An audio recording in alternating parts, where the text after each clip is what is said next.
What's up everyone? How are you all? Today we are back with another blazing Naruto story.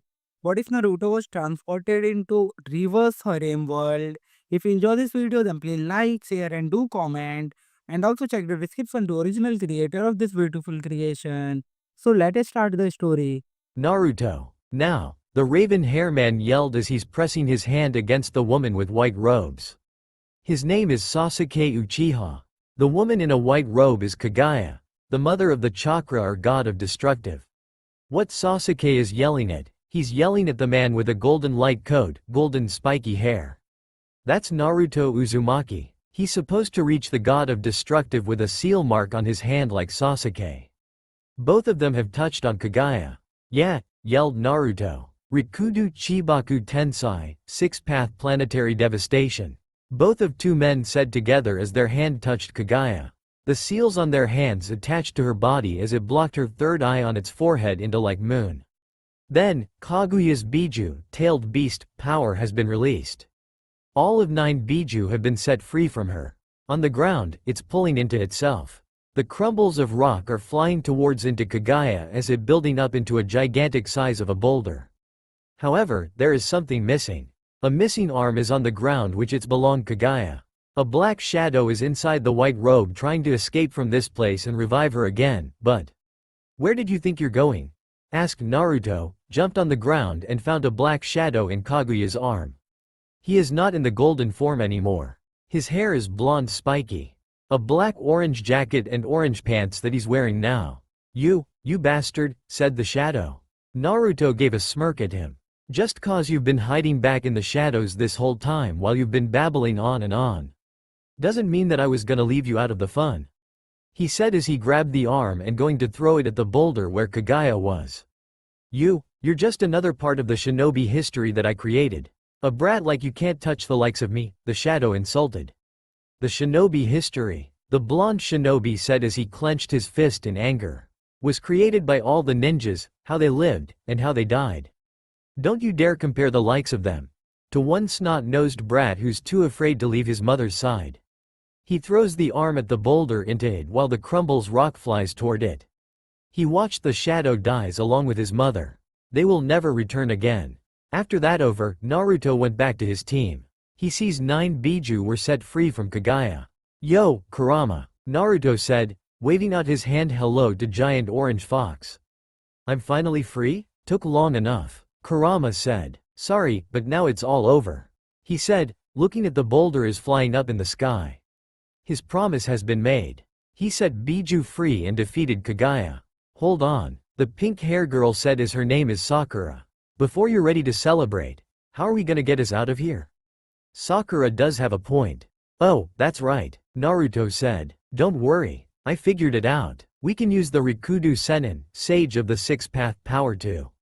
Kurama explained before everyone got themselves teleport to the real world. "Take us back," he finished. Naruto and the others meet the floating old man with a white robe. He is the one who sent them here. Also, he bought some people that can help him to send Naruto and the others back. "Welcome home, Naruto," the spiky blonde man said. Naruto smiled at his reanimation father and glad he's okay. "Hello, Dad," he said. Hagoromo, the legendary of Rikudo, is floating toward Naruto and his gang to talk with them. "You've all returned. Together with all of the previous 5 cages, we summoned you with the Kachiyose no Jutsu, summoning jutsu. I called them here from the Pure Land so that they could help me. Naruto, Sasuke, and everyone, thank you for saving the world." Naruto cheered up when the evil plan is over. He gives a high five to Sasuke as he gave him high five back. "We did it, Sasuke," he said as Sasuke smirked. A white spiky hair man named Kakashi is looking at his 3 students, Naruto, Sasuke, and Sakura. He made a picture of them back in the past for 3 years ago. They're back. He smiled as his Sharingan eyes went back to normal before he collapses down. Just in time, Sakura caught him before he fell. "Fufu, Kurama, of all people, is getting embarrassed and flustered," said Hagoromo. Watching at the Naruto is making Kurama embarrassed. He feels his spirit is strong and care. He cooperated Biju with respectful. "But this is exactly what I had envisioned would happen. Even the Biju would, of their own will, desire to cooperate with you all." Because a ninja like this one has appeared. Yes, he is, said Kakashi, looking at his student. He hopes his dream Hokage comes true just like his father. So, what happened after this? Sasuke asked about the boulder that Kagaya sealed. I will be taking Chibaku Tensai, planetary devastation, with me where no one can find it. I know how to dispel the infinite Tsukuyomi. With Naruto who has the chakra of all the Biju. And Sasuke who has the Rinnegan. The both of them putting together their seals should completely release the jutsu. Said Hagoromo. Sasuke crossed his arms and surprised to hear that. That actually sounds a lot easier than I expected. He said, I had researched how to dispel my mother's infinite Tsukuyomi before. I'm sure of it, said Hagoromo, before looking at Naruto because he has something very important to him. Naruto, before you do that, I have a very important mission for you. Naruto is curious how Rikudo asked him a question like that. What is it? Naruto asked. You're not going to like it, especially Sasuke and the others. I'm going to send you to another dimension, said Hagoromo. It made Sasuke and the others shocked when they heard Naruto is going to another dimension by himself. Their minds went blow up. What did you say? Asked Kakashi. Hold on, Naruto and I just beat Kagaya for you. What do you mean he has to go another dimension? Asked Sasuke in furious how Hagoromo told Naruto he has to go and do another mission for him. Hagoromo turned around at the group before released his breath. I felt the evil presence in my vision. I feared the great enemy will destroy the humanity and conquer the world. The new world needs a hero like you, Naruto. He said. Naruto takes a deep breath and making a decision before going another dimension with him. If I go with you, will I come back to my world? No, you'll be staying there forever, said Hagoromo, caused Sasuke and the others even more horror than shock expression. If Naruto is going to stay in another dimension forever, that means he won't come back to his homeland and won't see his friends anymore. That is going to be painful for him to stay there. Make your decision, stay here until the humanity destroyed. Or rather risk your life to protect the humanity, said Hagoromo. Said Naruto, closing his eyes for making a decision that he rather stays here or goes with Hagoromo. I go with you. I accept your mission. Naruto, don't do this, said Sakura with a sad expression. I'm sorry I forced you to do a mission, but it's the only one, said Hagoromo. Nah, it's alright, said Naruto before making a smile. I should become stronger now. I've completed many missions and trained a new jutsu with my sensei. I no longer need a help. This time, I'm not afraid anymore. With my father Kunai, I'll protect a new world. You're not alone, kid. Naruto turned around to look at Orange Fox. Kurama, he said softly, you think you can save the world on your own without me? How the hell can you do that? Kurama smiled. Well, Naruto said didn't know what to say to him. Going to the new dimension will be hard because there could be the strong enemy. If you can, of course, I'll go with you, said Kurama. I thought you wanted to be free? Asked Naruto. It seemed like Kurama has found the kindness of like your meeting place, said Hagoromo, making Kurama blushed. Shut up, old man. It's not like I wanted to go with him. It just, well, he did it for us. He never gives up on us. He made a promise. He always what he have been done. He kinda, same like the old man. He said itchy his own head. Hagoromo giggled for a bit, but he was very impressive how Kurama told him that Naruto is liked him. I see why you accepted this, but I won't stop you. Please take care of him, Kurama. He said. He's not the only one. Naruto and Kurama turned around at Biju and giving their fists pump them. Everyone, said Naruto. We owe you one. You have kept our promise, said Matabi, the blue-fired tiger with two tails. I'll agree with Matabi. You did so many things for us. We'll fight beside you, said Kakuo, a white horse with 5 tails. Yep, said Sun, the red monkey with 4 tails. Guys, thank you. It'll be an honor to come journey with me, smiled Naruto before giving his own fist pump to Biju.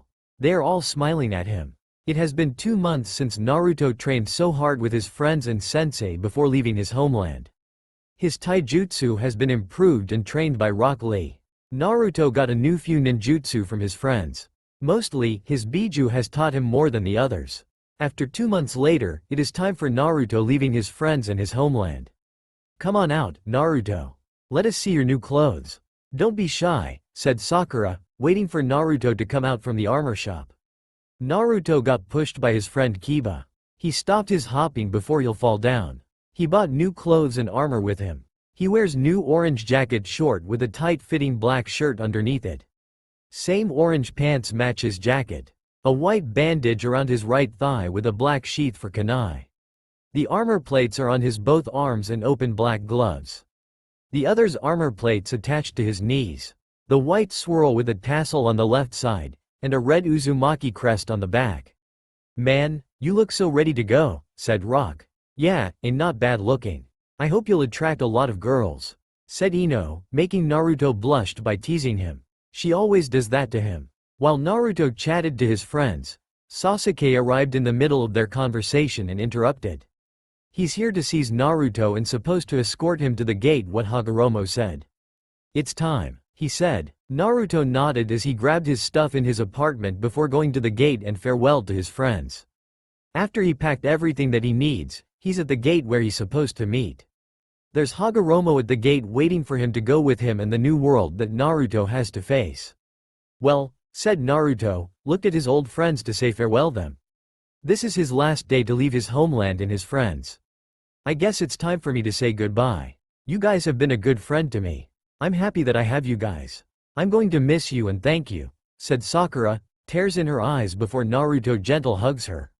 She hugs him back. Her teammate is leaving the Konoha village and won't return like Sasuke. But Sasuke is here with her. "I'm going to miss you, too, Sakura. I will never forget you and everyone," said Naruto, looking at his friends. "Everyone, I hope you'll have a good life in the future. Never give up your dream. Kakashi-sensei, protect the village for me." Kakashi wipes his tears, which it made Naruto surprised to see him crying.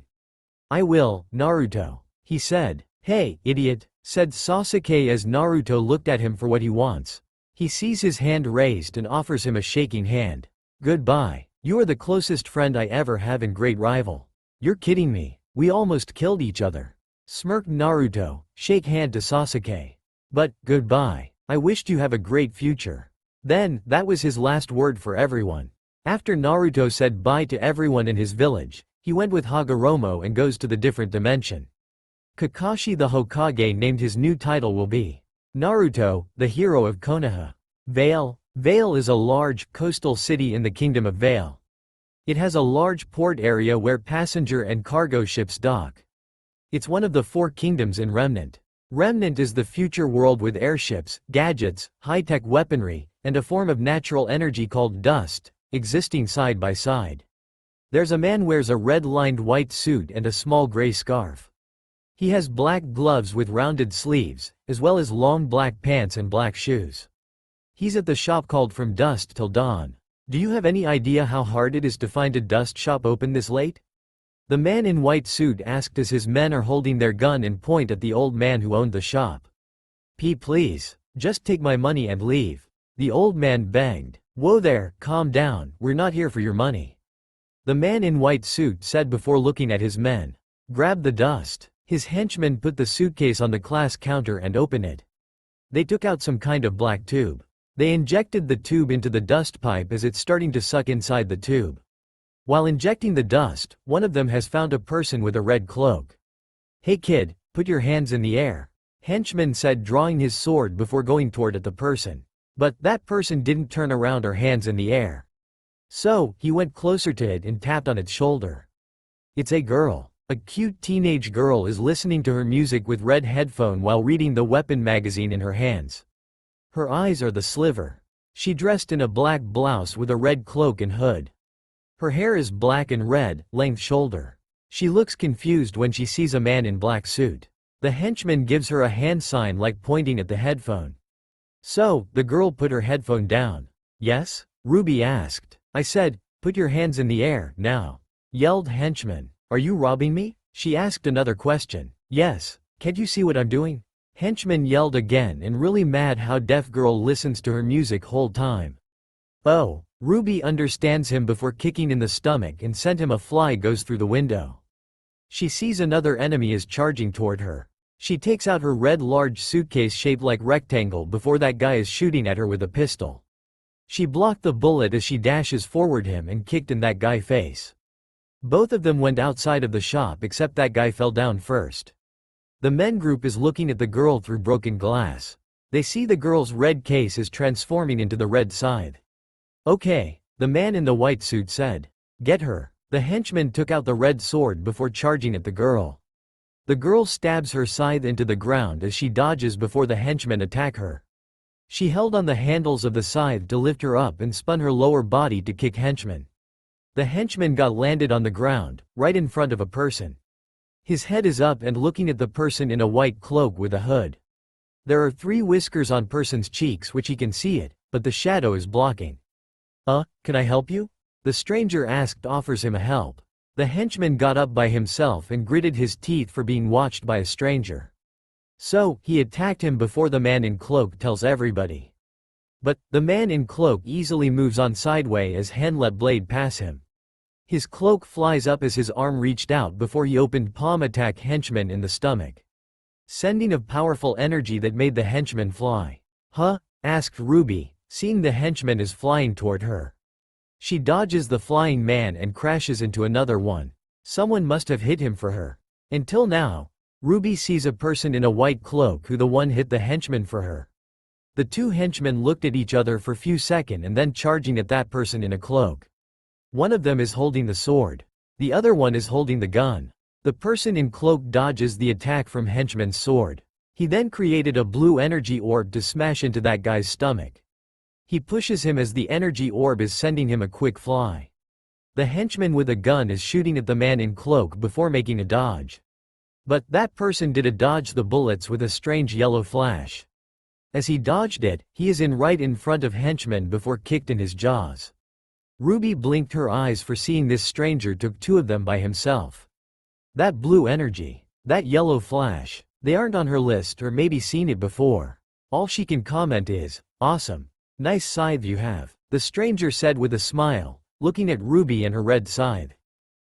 Thanks, said Ruby, glad to meet a nice person like him, but blushed a little bit because his smile looks handsome. That's what she thought of him. The man in white suit gives ugly look when someone is helping the girl for beating the bad guys. Well, Red, it seems you have a friend here to help you. But, I think we can all say it's been an eventful evening, and as much as I'd love to stick around. He dropped his smoke before pointing at them with a cane. I'm afraid this is where we part ways.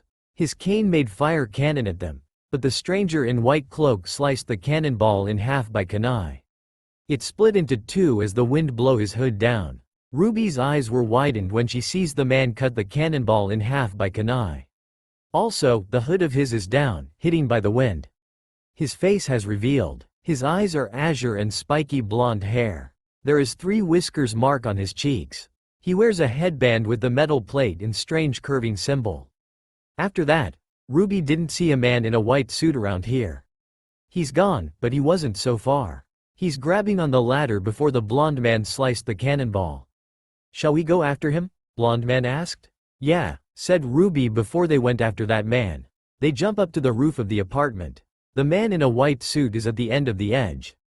There's no escape for him. He's a goner. Both of them, Ruby and the blonde man, nodded at each other to stop him together.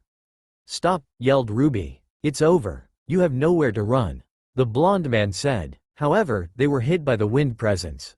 A large armor air supporter is flying in front of that man in white suit. He went in the open hatch as the air supporter started to fly up into the air. Before flying away, he has a small present for them with a red crystal. He throws the red crystal at them. End of the line, red. He shouted at Ruby and the blonde man before he uses the cane to shoot at the red crystal. The blonde gritted his teeth when he realized that man in a white suit is shooting at the crystal and making an explosion. He smacks his both hands down on the ground as the roof forms into a rock square to protect himself and Ruby before the red crystal exploded. Ruby is lucky that she's safe with that blonde man because he protected her. But she realizes there was another person landed on the ground and in front of them before him. A large purple magic rune blocked for them. The person who was here first before he did, it was a woman. A middle-aged woman's eyes are bright green and wear thin ovular glasses. Her hair is blonde and tied back in a bun. She wears white long-sleeved with a purple ape. Her lower body is covered by a black high-waisted pencil skirt with bronze buttons and black-brown stockings. She wears black boots with brown heels. She blocked the explosion for Ruby and the blonde man by using a magic. As she's here to save them and fight air supporter, she swiped her magic rod. Multiple of the purple laser is fired towards it, smashing against the wings and knocking it around a bit. Ruby's eyes were amazed watching her fight the air supporter. The woman with glasses shot a purple magic into the sky, making dark clouds gathered above the air supporter. She waved her rod down, and the hundreds of ice rained down onto it. At that moment, she sees a woman walked in front of air supporter hatch.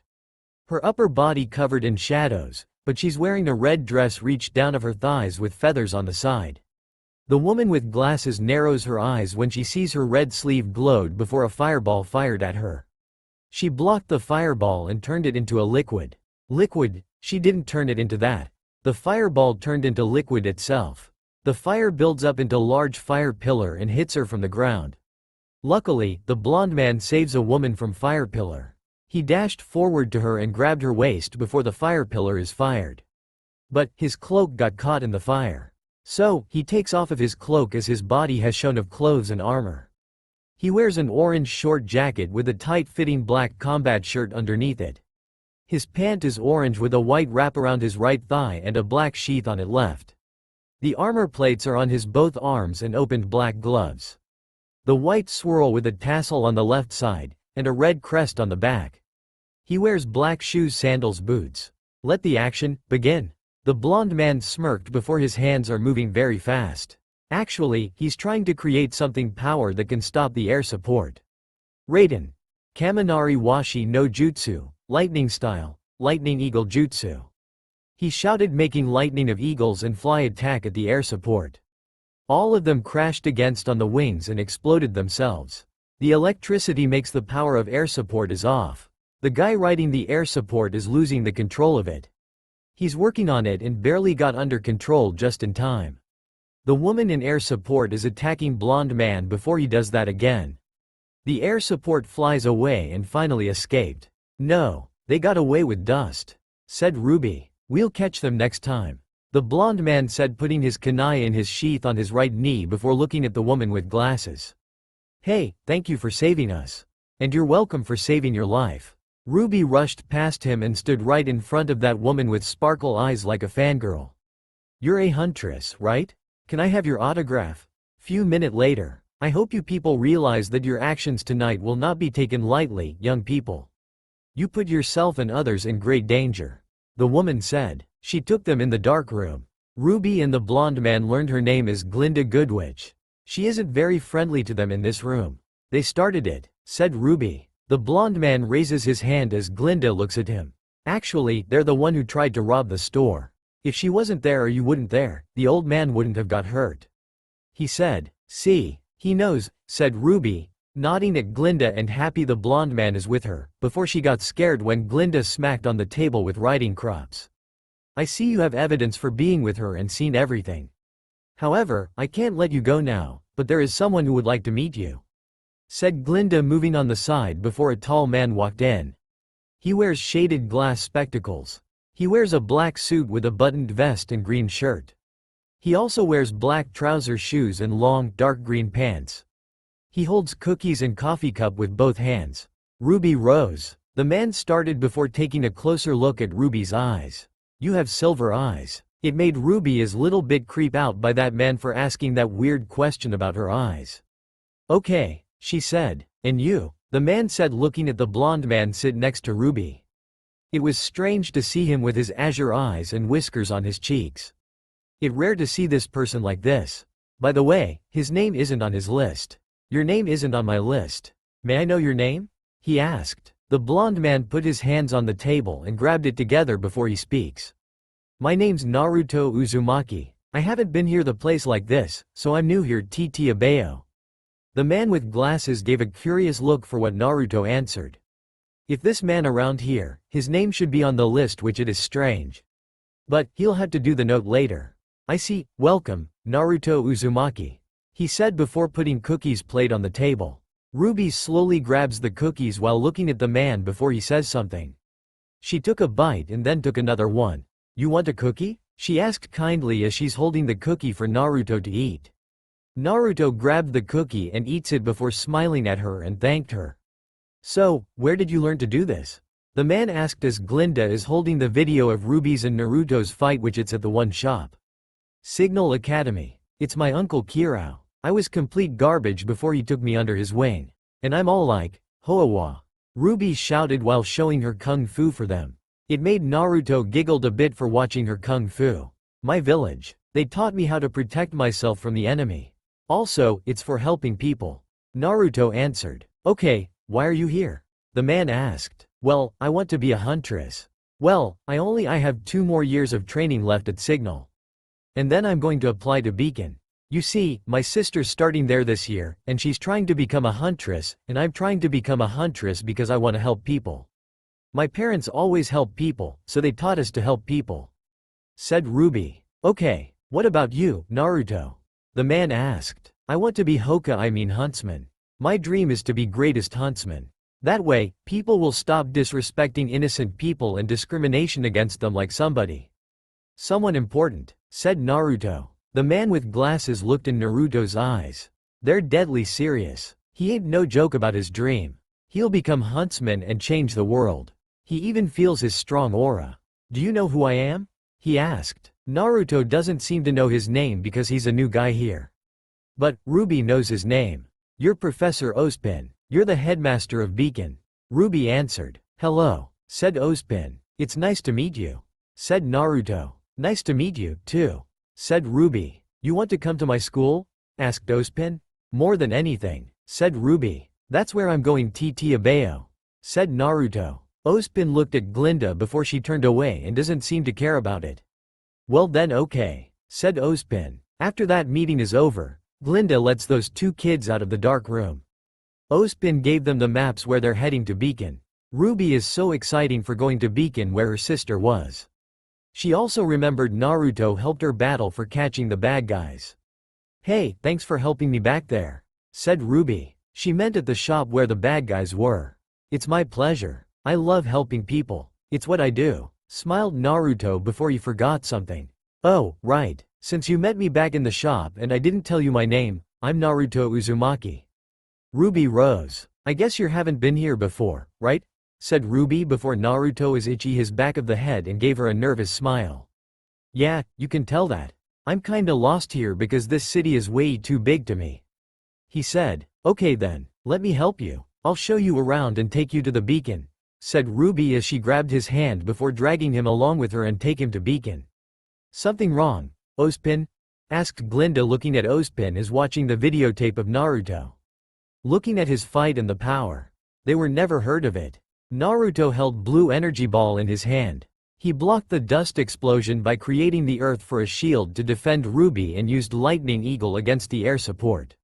Ozpin repeated it again. First, he used the energy orb. The second, he blocked the explosion by using the earth as a shield. Last, he shot out of the lightning eagle. So, he used 2 elements except the energy orb that was unknown. Holy shit, is that? Asked Naruto, looking at a huge-ass airship in the airport where the students were waiting to go Beacon. Look at this airship again. It's freaking huge. It's bigger than the big building. He can't even compare to others.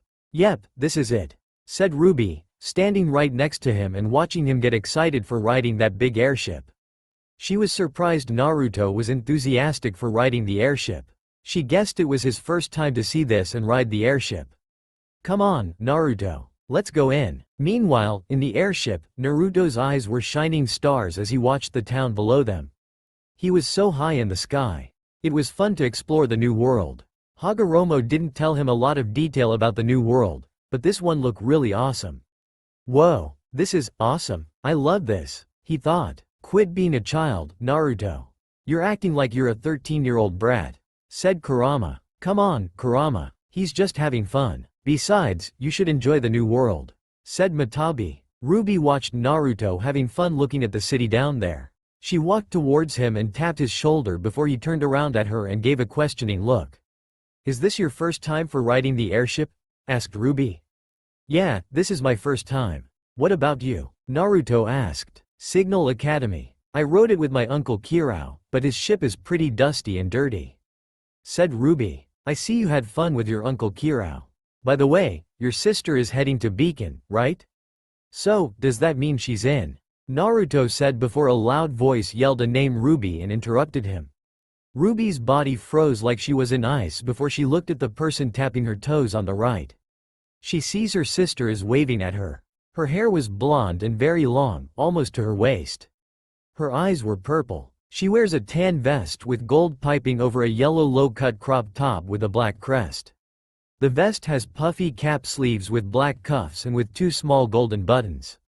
She wears a brown belt with a buckle and a pouch. She wears black shorts under her belt, which resembles a pleated skirt in the back. She wears brown knee-high platform boots with orange socks of different lengths. She wears fingerless black gloves underneath her weapons and two yellow mechanized gauntlets. Ruby, hey, the blonde woman said before running toward at Ruby how a rabbit runs. Why Yang? Ruby asked, can't believe that was her sister before she got hugged by her sister. Her arms wrapped around Ruby's body as she cuddled her tightly like a teddy bear. By the way, that's her sister name. Oh, I can't believe my baby sister is going to Beacon with me. This is the best day ever, she said. Ruby was running out of breath as her body was being crushed. Please let go of me, she said as her sister let go of her. But I'm so proud of you. A happy Yang said before she saw a blonde spiky-haired man standing right behind Ruby. It was rare to see a man with 3 whiskers on his cheeks. Because, that is, so cool. And a handsome guy, too. Yang pulled Ruby closer into her and asked her about the blonde man. Ruby, who's that handsome guy? Is he your boyfriend? She asked. Ruby's cheeks went as red as a cherry when she heard that.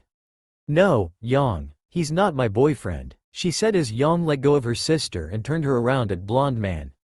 Hello, said Naruto, raising his hand and waved at her. Come on, sis, introduce him to me, Yang said shaking Ruby's arm. Naruto, I want you to meet my sister, Yang. Yang, this is my friend, Naruto. Ruby said. Naruto never would have thought of Ruby's sister, Yang, to have blonde hair because her hair was black-red. Hello, Yang, he said. Hello, Naruto, said Yang with a shy face as she's staring at the whiskers on cheeks. His whiskers are so cute. I want to touch them. It's nice to meet you. I hope we can be friends. Also, your hair is pretty Ibeo. Naruto said before he gave his warm smile at Yang and Ruby as their faces went red. Yang had the most red in her face. She can't stop looking at Naruto's angel-like smile. Her heart is pounding like crazy. Also, he said her hair was pretty. Yes, thank you, she said with a voice like she was love as she plays with her blonde hair. Naruto gave the girls a strange look. Hey, are you okay? He asked before the 2 blushing girls stopped and controlled their body. They smiled at him like nothing happened and told him they're fine. We're fine, said Ruby. She couldn't believe she was blushing when she see his smile again like last night when they met. She was only 15. By looking at Naruto, he should be around the same age as Yang. Her sister was 17, so she estimated Naruto was 17. So, are you coming to Beacon with us? Yang asked, hoping Naruto was going with her and Ruby. She brushed her own hair with her hands. Yeah, of course. You seem to know about Beacon, said Naruto, before his eyes caught something outside as he rushed toward the window. He saw a big city. There were so many buildings. Ruby, Yang, check this out. Ruby and Yang went to him and looked in the window. Ruby was amazed as she looked at the city from up here. Whoa, this is Signal, said Ruby. That made a light bulb above Naruto's head as he realized they were heading to Beacon. Wait, that means, we're close to Beacon, he said. Yeah, said Yang, wrapped her arm around her sister. Beacon's our home, now. Naruto agreed with Yang. This was his new home. Sadly, he missed his homeland from his own world. His secret mission is to protect Beacon from evil invasion. Well, I guess the view isn't for everyone, said Yang looking at vomit as a blonde man was running to the restroom. It was a nice moment while it lasted.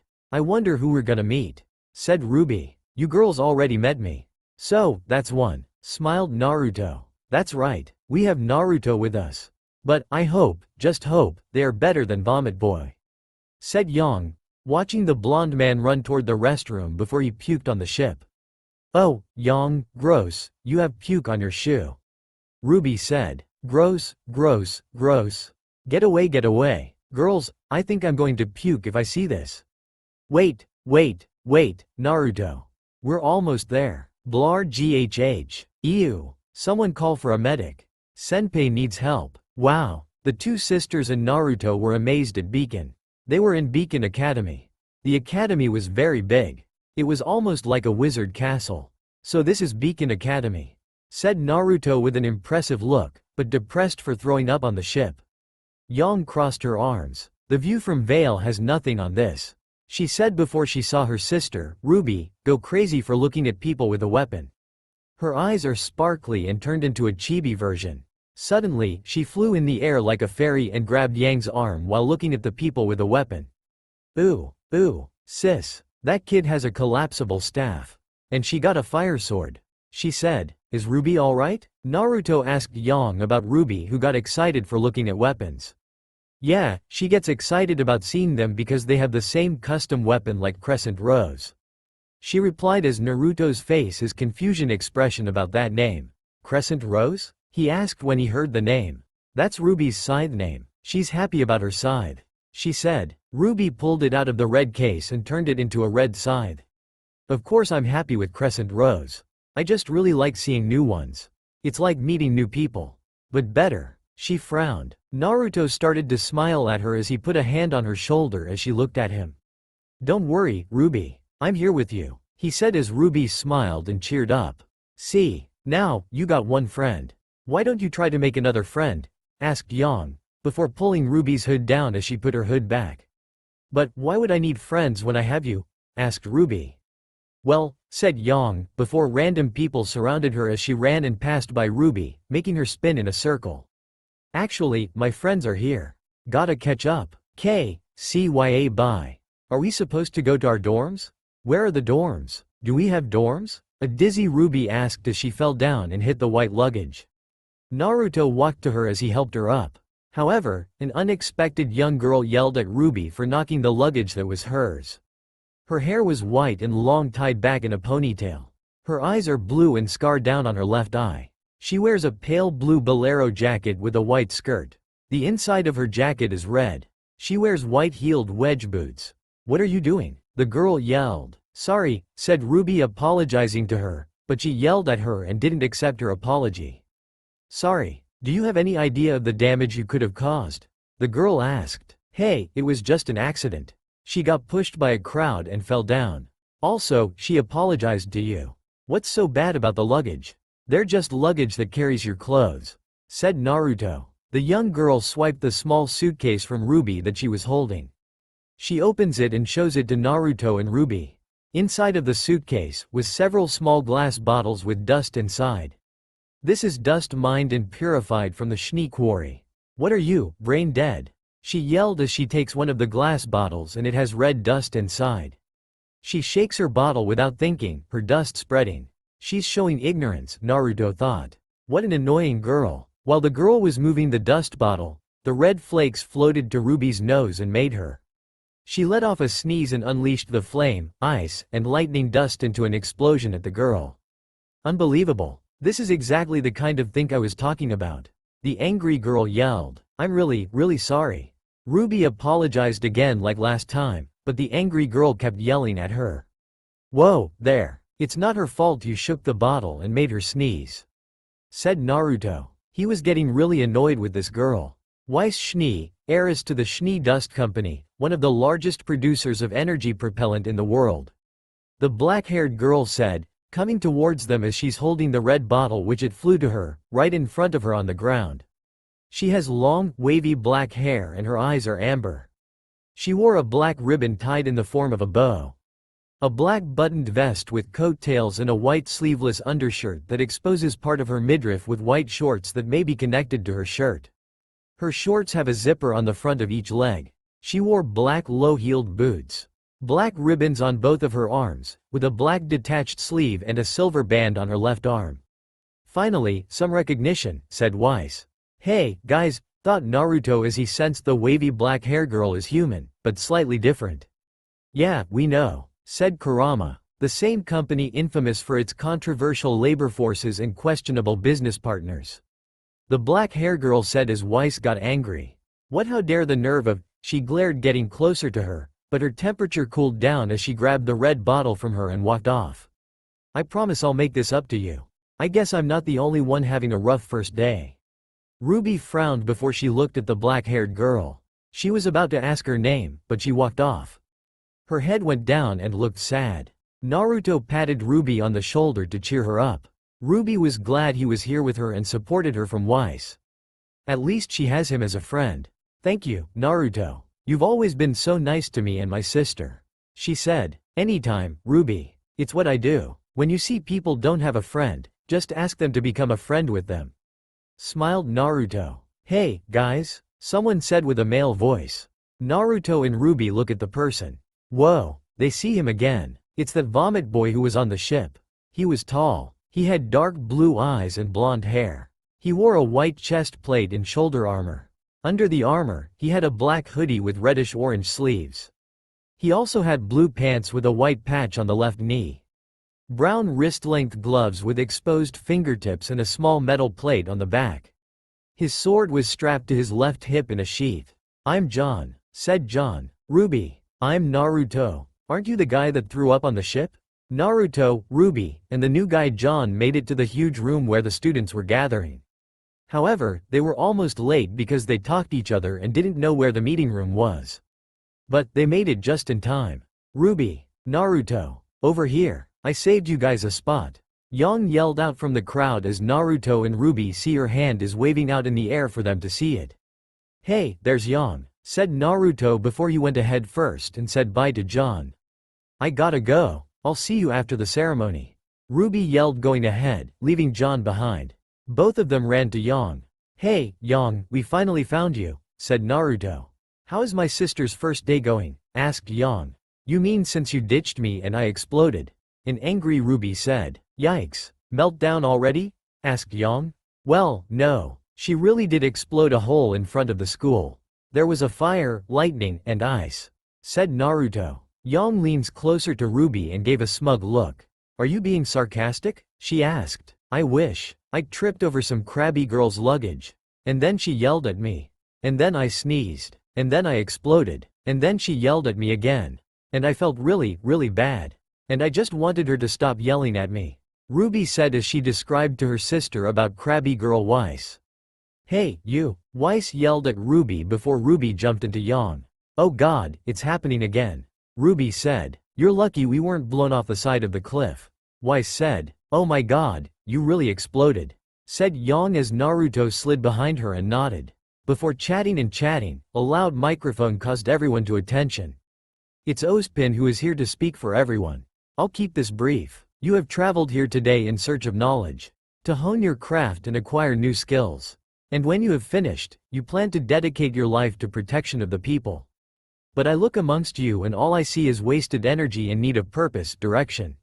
You assume knowledge will free you of this, but your time at this school will prove that knowledge can only carry you so far. It is up to you to take the first step. You will gather in the ballroom tonight. Tomorrow your initiation begins. Be ready. You're dismissed. Glinda said. Seemed kind of off. Yang said. Almost like he wasn't there. Ruby said. John dashed right next to the group. I'm a natural blonde, you know. He said. In the nighttime, Naruto took a shower in the boys' locker room after he ate the dinner.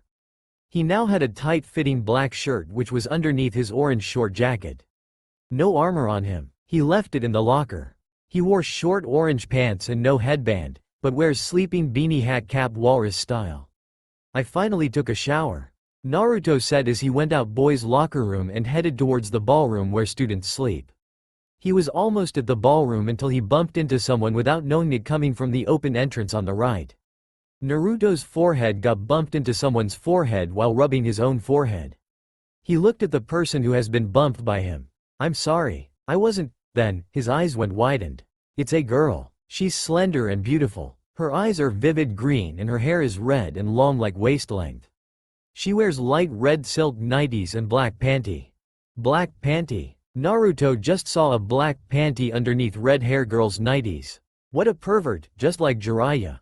Naruto turned away from her quickly and pretend he didn't see it. His face is hella red as boiling heat. He can even remember he did it before hot spring in his own world. I didn't see it. His thought. Fan service, said Kurama. Looking at woman's panties is part of a man's romance, said Sun. Naruto shook his head and told Sun to shut up or else he'll have to lock him up with 6 paths pillar like he did to Kurama. He went to red hair girl and helped her up. When she got up, he didn't expect her height, she is taller than him. His height is 5 feet 6, almost 5 feet 7. Her height should be 6 feet. Are you okay? He asked. Yeah, I'm okay. I'm sorry, the red hair girl said as she bowed before him, giving an embarrassed smile at him. No, it's my fault. Well, it happens to lots of people, said Naruto, scratching the back of his head, and gave nervous smile to her for seeing her black panty. Hopefully, she didn't notice it because he didn't want to get punched. Oh wow, oh sorry. My name's Pira Nikos, Pira said. Thank goodness, she didn't notice it. I'm Naruto Uzumaki. It's nice to meet you, Naruto said with a kind smile before he remembered something about her hair. Her hair was red and beautiful. It almost reminded him of his mother's hair that passed away when he was born. God, he really misses his mother already. Pira sees Naruto's face looks sad. It's like he just seen a ghost when he helped her. Are you okay? She asked before Naruto avoids that one and looked at her. I'm fine Ibeo, he said before he gave a thumbs up to her as she giggled at how funny he was. That's good, I'm glad. So, you're new to Beacon, right? Pira asked. Naruto nodded. Yep, I'm new. You must be new, too. I can tell you're in a ballroom. He said. I guess we're both new. But, I had to get away from here because people are snoring too loud. Ha ha ha, Pira laughed awkwardly for meeting a blonde man. It was also awkward for her height was taller than him. She had to look down to him. Naruto has to look up to her, which it was awkward about his own height. He needs to drink more milk to grow taller. I think we should go to sleep. You know, initiation begins tomorrow. Oh yeah, you're right. The initiation starts tomorrow, said Pira before she ran past him and waving her hand goodbye to him. Night, Naruto. It's nice to meet you. Yeah, I see you tomorrow, Naruto said as he moved to the room on the right where his friends were. He saw 2 girls, Ruby and Yang, are laying on the ground.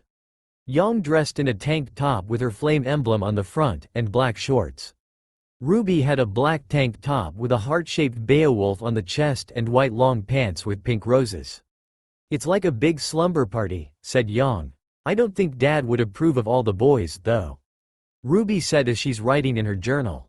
I know I do, Yang said, checking out the guys who are half naked. Until she sees John dressed in blue full-body pajamas with blue bunny slippers and a white bunny face on his chest.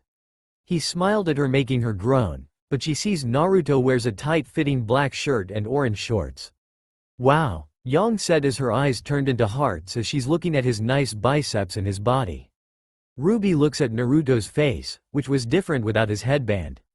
He looked better without it. His hair was really spiky. Yeah, I look different without my headband. Naruto smiled. Actually, you look better without it, Ruby said. And handsome, Yang whispers herself. So, what are you girls doing? Naruto asked. I'm writing a letter to the gang back at Signal. I promised to tell them all about Beacon and how things are going, Ruby said, showing her journal to Naruto. Ah, that's so good, said Yang with a happy face before Ruby threw a pillow right in her face. Shut up, I didn't get to take my friends with me to school. Except Naruto, who already became a friend, she said. What about John? He's nice. There you go, plus 2 friends. That's a 200% increase, said Yang. Ruby does have John as her friend, but Weiss. I'm very sure Weiss counts as a negative friend. Back to 0, she said. There's no such thing as negative friends. You just made 2 friends and 1 enemy. Yang smiled before her face got hit by Ruby's pillows again. Naruto released his yawn as he's sitting on bedroll. But before going to sleep, he sees the light candle and the 2 girls see it, too. They were looking toward the light. They saw a black wavy-haired girl reading her book. She wore a black yukata with gray and white as a secondary color setup. It's that girl, said Naruto as he remembered her from outside of Beacon. You know her? Yang asked. We met her this morning but left before I could say anything, said Ruby. Well, now's your chance, said Yang before grabbing Ruby's hand and took her to meet the girl. Ruby told her sister to stop and wasn't ready to talk with a black hair wavy girl. Naruto just followed them and wanted to meet that girl because he never got her name. The black-haired girl is reading her book before she heard noises as she looked up over her book to see blonde woman dragging a black red-haired girl and the blonde man following. Hello, Yang sang by greeting her before Ruby's arm finally got released from her sister as she crossed her arms and turned away. I believe you three may know each other. The girl remembered Ruby that exploded this morning. Aren't you the girl that exploded? She asked. Yeah, my name's Ruby. Ruby said. I'm Yang, Ruby's older sister. I'm Naruto Uzumaki. Naruto said as he gave her a hand for a handshake. What's your? Blake Belladonna. Blake said as she reached out her hand to grab his and shook it. It was that moment when she realized his aura is strong by sensing it. It's unknown aura in him. Strangely, she sensed two different auras. One is blue, which was his aura. The second was unknown. Ruby looks at the book that Blake was reading. What's it about? She asked as Blake looked at her with a surprised look. Your book, does it have a name? Ruby asked. Well, it's about a man with two souls, each fighting for control over his body. Blake answered. Oh yeah, that's real lovely? Yang said. I love books. Yang used to read to me every night before bed. Stories of heroes and monsters. They're one of the reasons I want to be a huntress. Why is that? Hoping you'll live happily ever after? I'm hoping we all will. As a girl, I want to be just like those heroes in the book. Someone who fought for what was right, and who protected people who couldn't protect themselves. That's very ambitious for a child. Unfortunately, the real world isn't the same as a fairy tale. That's why we're here, to make it better. Oh, I'm so proud of my baby sister. Yang said, dashing forward to Ruby before hugging her in the air. Cut it out, Ruby said before she and Yang started to fight each other in cartoon fighting smoke. Naruto nervously smiles at them and dropped anime sweat before looking at Blake. Okay, anyways, Blake, it's nice to meet you. Hope we'll meet again tomorrow. He said. Blake gave him a small smile. Yes, we'll meet again. Night, Naruto. She said. Yep, he said. What in the world is going on over here? Weiss came from the other room because she heard a loud noise. Don't you realize some of us are trying to sleep? Before she and Yang started to say, not you again, at the same time. Ruby told the two girls to quiet down. Girls, Weiss is right. Everyone is trying to sleep. She said. Naruto went back to sleep on the floor. Blake had enough of loud noises, as she blew the candles out. Hopefully, tomorrow would be interesting. He has long black hair tied into a ponytail that ends midway down his back. He wears a dark green, diagonally buttoned, long-sleeved tailcoat that is red on the inside, with black and gold trimming and pink cuffs. The trimming goes down the right side of his torso and forms a black collar. He wears a black, long-sleeved shirt beneath the suit, and light tan pants with black shoes. The girl who is chatting with him, she has short orange hair and turquoise eyes. She wears a white sleeveless. She wears matching fingerless gloves on each hand. She sports a pink skirt that starts at the waist and ends mid-thigh. Her shoes are a mix of pink and white with pink laces. I know, we'll have some sort of signal. Like a distress signal, a secret signal so we can find each other in the forest. Can you imitate a sloth? She asked. Nora. He called her name as he picked up his pair of green automatic pistols with attached blades. Yes, Ren? Nora said as she told his name. Ren put his pistols inside the sleeves. I don't think sloths make a lot of noise. Nora's eyes rolls left to right in confusion and spoke without knowing, that's why it's perfect. No one will suspect we're working together. Come on Nora, let's go. Ren said closed the locker before started to walk as Nora went with him. But not together. Nora said before she giggled little and walked with Ren. They went past by Ruby and Yang while they're getting the weapon from the locker. Wonder what those two were so worked up about. Ruby said opened the locker forgetting her crescent rose. Today is an initiation, so they have to be there on time or wait for announcement speaks. Oh, who knows. So, you seem awfully chipper this morning. Yang said. Yep, no more awkward small talk or getting to know you stuff. Ruby said grabbing her crescent rose before hugging her weapon and petting it. Today I get to let my sweetheart do the talking. Naruto picks up the tri-pronged kunai from the locker before he looks at it. That kunai, he can't believe his father lets him have it for another world. It was a gift. At least, Naruto knows how to use it. Also, his mother, too, which her red hair almost like Pira's hair. He remembered his mother's words. Find a goal, a dream, And don't stop trying until it comes true. Dad, Mom, I promise I'll make you proud of me. He thought, smiling himself before he put the kunai in a black sheath on knees and walks to his new friends. Well, remember Ruby, you're not the only one going through initiation. If you want to grow up, you're to have to meet new people and learn to work together. Yang said, that's what initiation wants. It's about teamwork with new people. Naruto said, went between them. Teamwork with new people. Wow, that was a long time ago. When he was at 12, he learned it how to do teamwork. Well, not with Sasuke, just a little. Naruto has a point. You gotta learn how to work as teamwork with new people.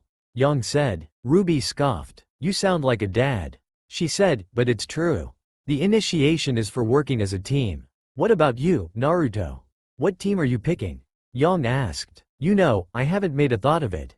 If I can't find, I'll just have to pick you two as my team. Naruto said, smiled at them. Yang jumped up for being picked by Naruto as his team. Yes, yes, she exclaimed without noticing Naruto is right there, watching her jumps. So, she stops it and looks at him with her embarrasses face. Naruto giggled at her for doing her surprises jump. She looks really cute when she does that. No need to be embarrassed. You're cute when you do that, TT Abayo. He said with a smile. Yang's face is red as blushed for being called cute by him. She started to play her own hair like yesterday. He called me cute. He called me cute. Yang thought. So, Naruto, what makes you think we can be a team with you? Ruby asked. That's a good question. Naruto doesn't know why he picked Ruby and Yang as his team. It's because his heart is pounding chose them itself. Before he was going to speak, John interrupted him by crying out loud. He didn't do it on purpose. He is having a hard time for finding his locker numbers. Ridiculous. There's no way I put my gear in locker room 636 yesterday. I would have remembered having to count that high. Why does this have to happen today? He whined. John, if you head straight over there, your locker number should be there. Naruto helped Jinu before he sees the red-haired girl. It's Pira, the one from last night that he met her. Well, he saw her black panty, which it is very awkward. She has her armor right now. She wears a light brown, strapless top. She wears elastic, black, A-line miniskirt and brown opera-length gloves on both arms.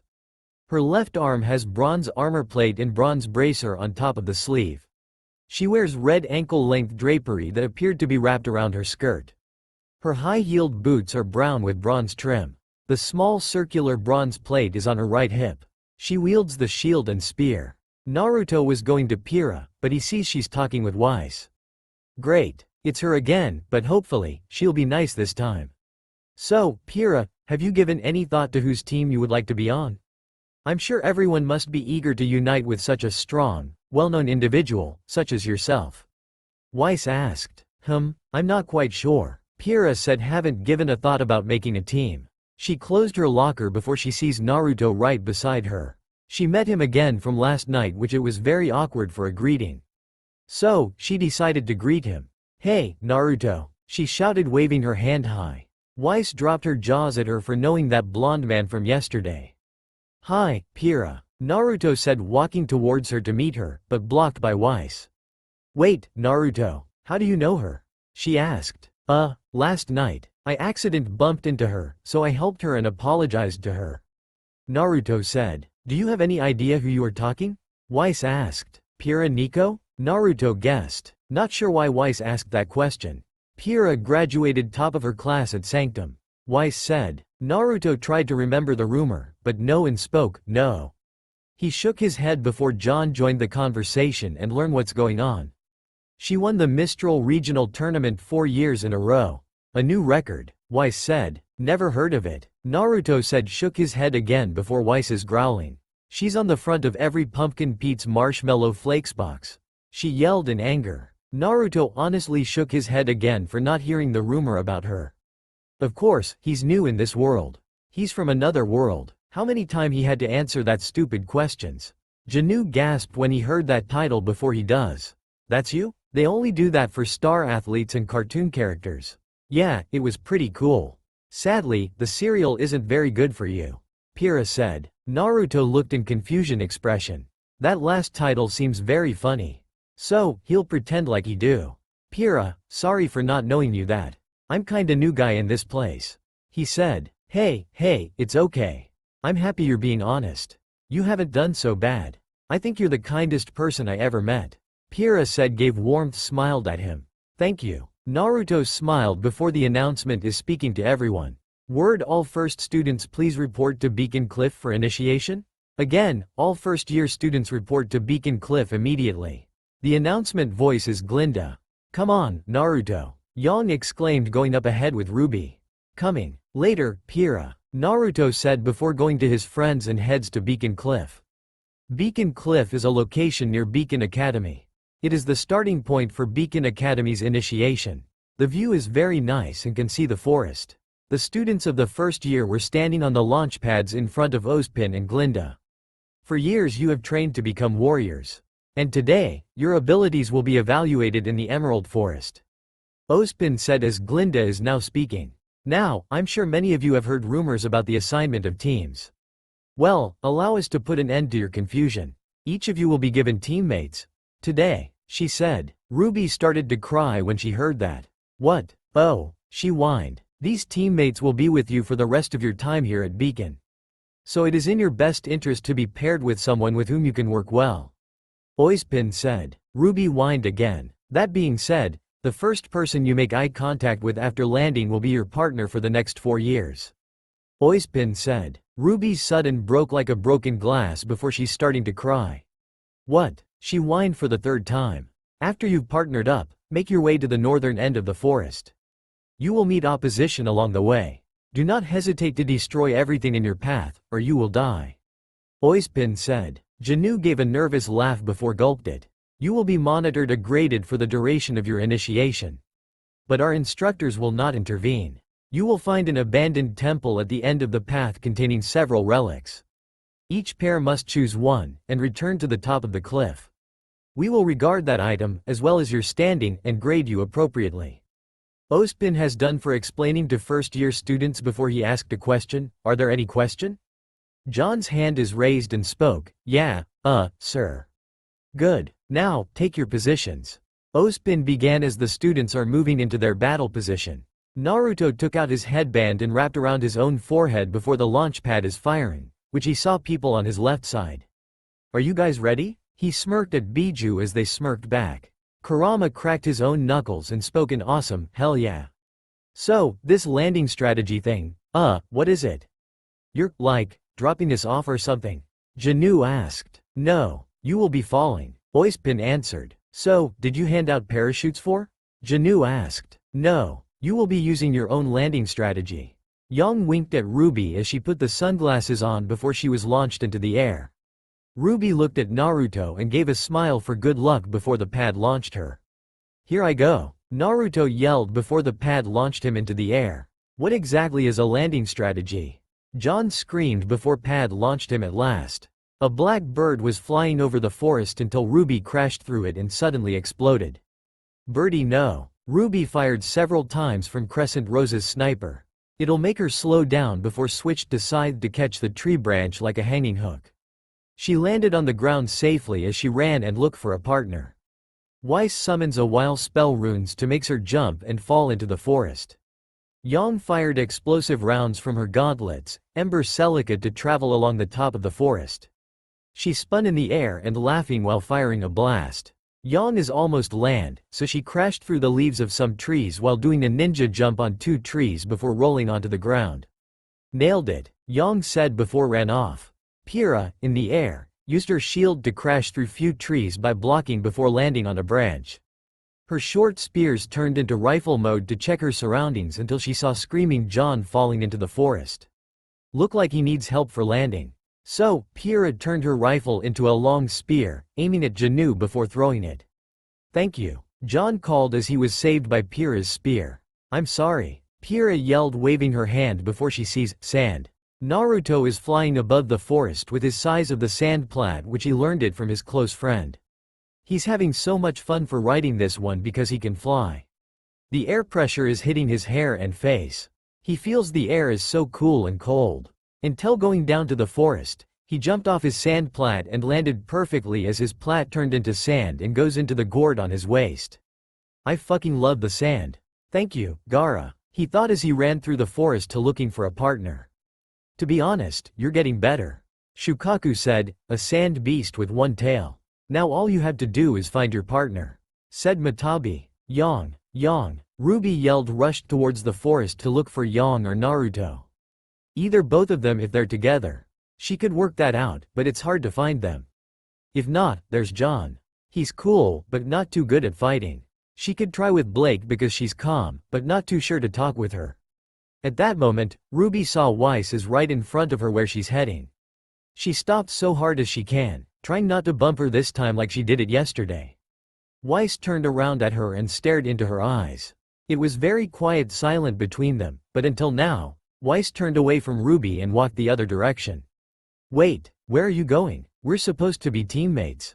Ruby frowned for not getting her as a partner. Her plan didn't work it out. Weiss walked toward her way, having a hard time to go through the bushes. There's no way she can be a partner with Ruby. As she's out of the bushes, she heard a voice from above. Come you stupid URG, come on John said, stuck in the tree and trying to take out the red spear that was from Pyrrha. He looked down and sees Weiss is on the ground. He nervously hi to her before she walked away from him. Weiss turned away from him and head back the same place where she was. She decided to take Ruby by grabbing her hood and dragged her. By no means does this make us friends, she said. You came back, Ruby cried happily. John shook his body for help and yelled, hey, wait. Come back, who's gonna get me down from here? John? John looked down when he heard a voice. There's Pyrrha, standing on the ground, and watched him get stuck by the tree with a spear. Do you have any spots left on your team? Pyrrha asked. Very funny. John scoffed but smiled at Pyrrha. What's the hurry? Ruby asked, trying to keep up follow Weiss because she walked too fast. Maybe picking her as a partner will be a bad idea. She shouldn't have found Naruto or Yang. But, it's too late now. I will not let my mission be delayed because you're too slow. I swear if I get a bad grade because of your, Weiss said before Ruby dashed in front of her like a rose in pure speed. Her eyes didn't even catch her from behind. Ruby's body movement is like a puppy and spoke, I'm not slow, see? You don't have to worry about me. Weiss turned her head back and forward. She didn't see Ruby back there. She's suddenly right in front of her by using pure speed, which it's amazing that she admitted. When did? Weiss asked. Weiss, just because I don't exactly know how to deal with people doesn't mean I don't know how to deal with monsters. You're about to see a whole different side of me today, Weiss. Ruby said as she wrapped her arm around Weiss like a buddy. She continues to speak, and after it's all over, you're gonna be like, wow. That Ruby girl is really cool, and I want to be her friend. After that one is done, Ruby vanished with Rose and left Weiss behind alone. It was scary to stay alone by herself in the big forest. She hears a branch cracking. You may be fast, but you still excel at wasting time. Weiss said and nervously thinks this is a game before she hears another cracking noise again. She thought it was Ruby, but the noise didn't make like that. There are two red eyes seeing through the bushes at her. Ruby! Weiss screamed. RWWAARRRR. Naruto stopped his running and heard a roar in his ear from the forest. He feels the presence sinister, pitch black. Do you guys feel that? He asked. Yes, it seems Weiss is fighting, said Chome, a gigantic flying bug with 7 tails. Also, you got company. Kokoa said, detected the enemy from the bushes. Naruto saw a large, dark, werewolf-like, but there's more. A bunch of the creatures came out from the bushes. They all have pitch black fur and red eyes. On their face is a bone-like mask with red markings, and they have bone spikes protruding from their arms, back, and knees. So, I'm guessing they called themselves Grim. Naruto smirked before took out the kunai to fight the evil creatures. It's them. Hagoromo told him the evil that will destroy humanity is them. It's his mission is to protect the world and wipe out the evil. I believe that werewolf called Beowulf or Beowulfs. I like that name, Saiken said with a childish voice, a gigantic slug monster with 6 tails. Naruto moves his body into fighting stance before one Beowulf is charging after him. He smirked as he jumped over it and created blue energy orb before he shouted, Rasengan. His Rasengan hit Beowulf in the back and crushed it into the ground. The Beowulfs howling in shock for seeing the blonde human destroyed one of them. Naruto walked out the smoke and looking at the group of Beowulfs who were growling at him in anger, showing their teeth of blood and fear. The shinobi smirked at them as he created Rasengan in his hand before he spoke, "Come at me or I'll come for you." All of the Beowulfs are charging at him together. Their claws reached out and trying to slash him like a squirrel before he'll make a dodge. But, he did. It's not he's dodging like a normal one. He's dodging them with yellow flash pure speed. Naruto kicked Beowulf into the stomach before he delivered Rasengan to smash it. He then moves to another one as he slashed the creature in the head. Naruto jumped onto the tree branches before making the hand seal that can kill them. But, one Beowulf incredibly jumped at him and sliced him apart. Naruto dodged the attack and then teleported to another tree branches because he marked it. His hand's seal had been finished before making a final attack and said, "Fuden, Kazikiri no Jutsu, Wind Style, Windblade Jutsu." He created several of wind blades which are capable of slicing through his target with ease. The wind blade is very sharp. It instantly cut the Beowulfs like cutting bamboo. However, Naruto isn't done yet. He made another hand seals before half of Beowulfs were dead. Kaden. Ryuin Hoka no Jutsu, Fire Style, Dragon Flame Caterwall. He yelled before he breathes a number of blue dragon head-shaped fireballs. It fires at half of Beowulfs before they got burned to death. That was the easy battle for Naruto, so it's his victory today. That wasn't his first time for being here in the forest. He did it in his Chunin exam and fought the dangerous test Forest of Death. By the way, this forest reminds me of Forest of Death. He said before he heard a loud stomp. The presence is different than the other regular Beowulf. A big Beowulf crushed the tree down and roared at Naruto. The black creature covered in more bone-like armor and spines. It has a more angular skull, larger teeth, and sharp triangular ears. It's much bigger than Beowulf's regular size. "I think this one is Beowulf Alpha," Kurama said. "You must be their leader," Naruto said before created Rasengan in his hand, but this time. His Rasengan is lava. "Well then. Let's dance." He smirked before charges toward a big Beowulf.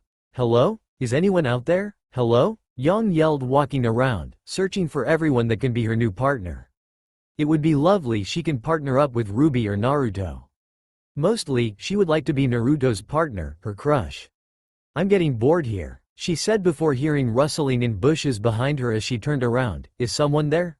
She walked to the bushes and through it to take a peek before anyone can see her. "Ruby? Is that you?" she asked before hearing a beast snarling as she looked it up.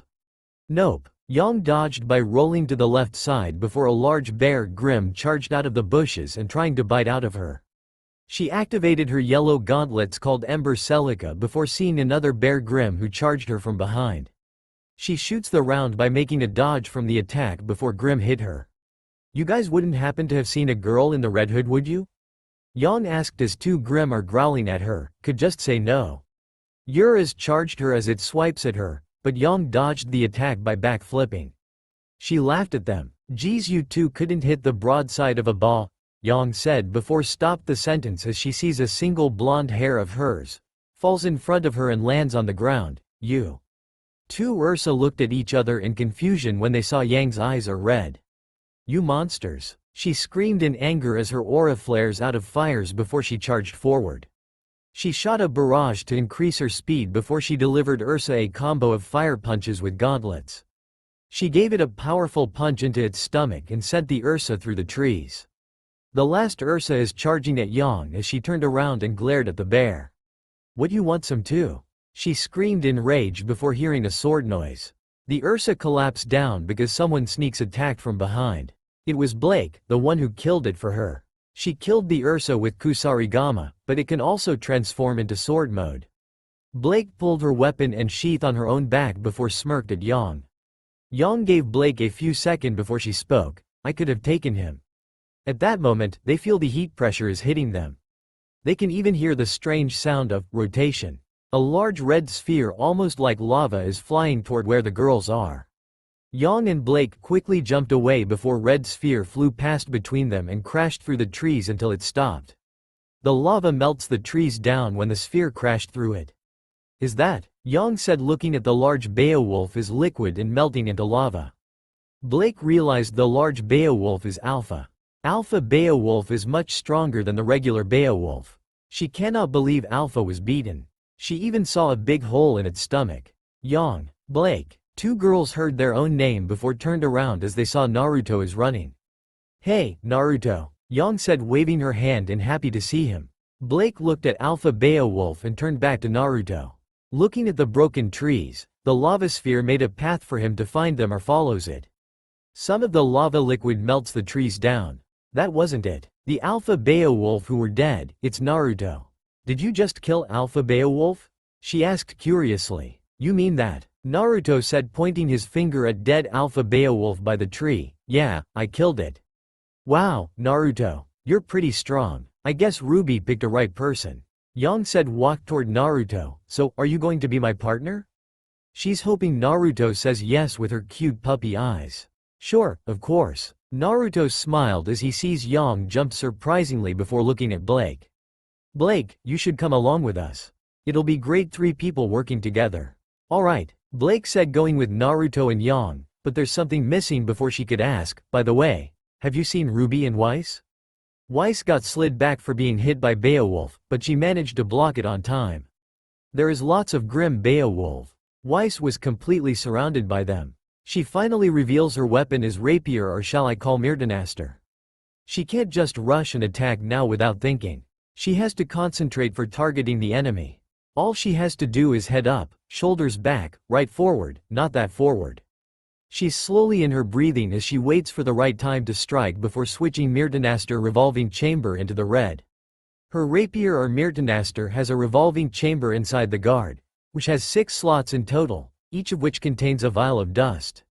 The revolving chamber is constantly stocked with red, cyan, violet, white, yellow, and blue dust. Now then, back to the battle. And now, Weiss said, charged forward at Beowulf with an insane slide speed like ice skate before her Myrtanaster is going striking at its heart. But Ruby was in her way by slicing Beowulf. Weiss stopped her attack as her Myrtanaster shoots out of the fire and created a line to travel the tree. Ruby looked at the tree that caught fire, but she got hit by another Beowulf's claw as she pushed back and bumped into Weiss. "Hey, watch it," Ruby yelled. Weiss gritted teeth at Ruby for not knowing she almost died before she spoke. "Excuse me, you attacked out of turn. I could have killed you. You'll have to try a lot harder than that," Ruby said, looking at the group of Beowulf. She and Weiss were surrounded by them. "This is going to be tough." Ruby changed her empty magazine into a new one as she loaded for Crescent Rose. She pulled the bolt action as she prepared for a fight. Weiss stepped closer to Ruby, but she sees the fire tree down. This will be bad fighting with Beowulf while forest on fire. So, Weiss grabbed Ruby's hand and spoke, "We had to go." She pulled Ruby away from Fire Forest and ran away from the grim Beowulf. Weiss and Ruby have made it out from the Fire Forest. If they fight grim Beowulf in that forest, they wouldn't be dead soon. But, there's one problem that made Ruby angry. What was that? That should have been easy. Ruby asked in anger why she has to run away from that forest. Weiss turned around to her and yelled, "Well, perhaps if you had exercised even the slightest amount of caution with the placement of your strikes, I wouldn't have set the forest on fire." Ruby scoffed and asked, "What's that supposed to mean? I'm just surprised that someone who talked so much would communicate so little during an encounter."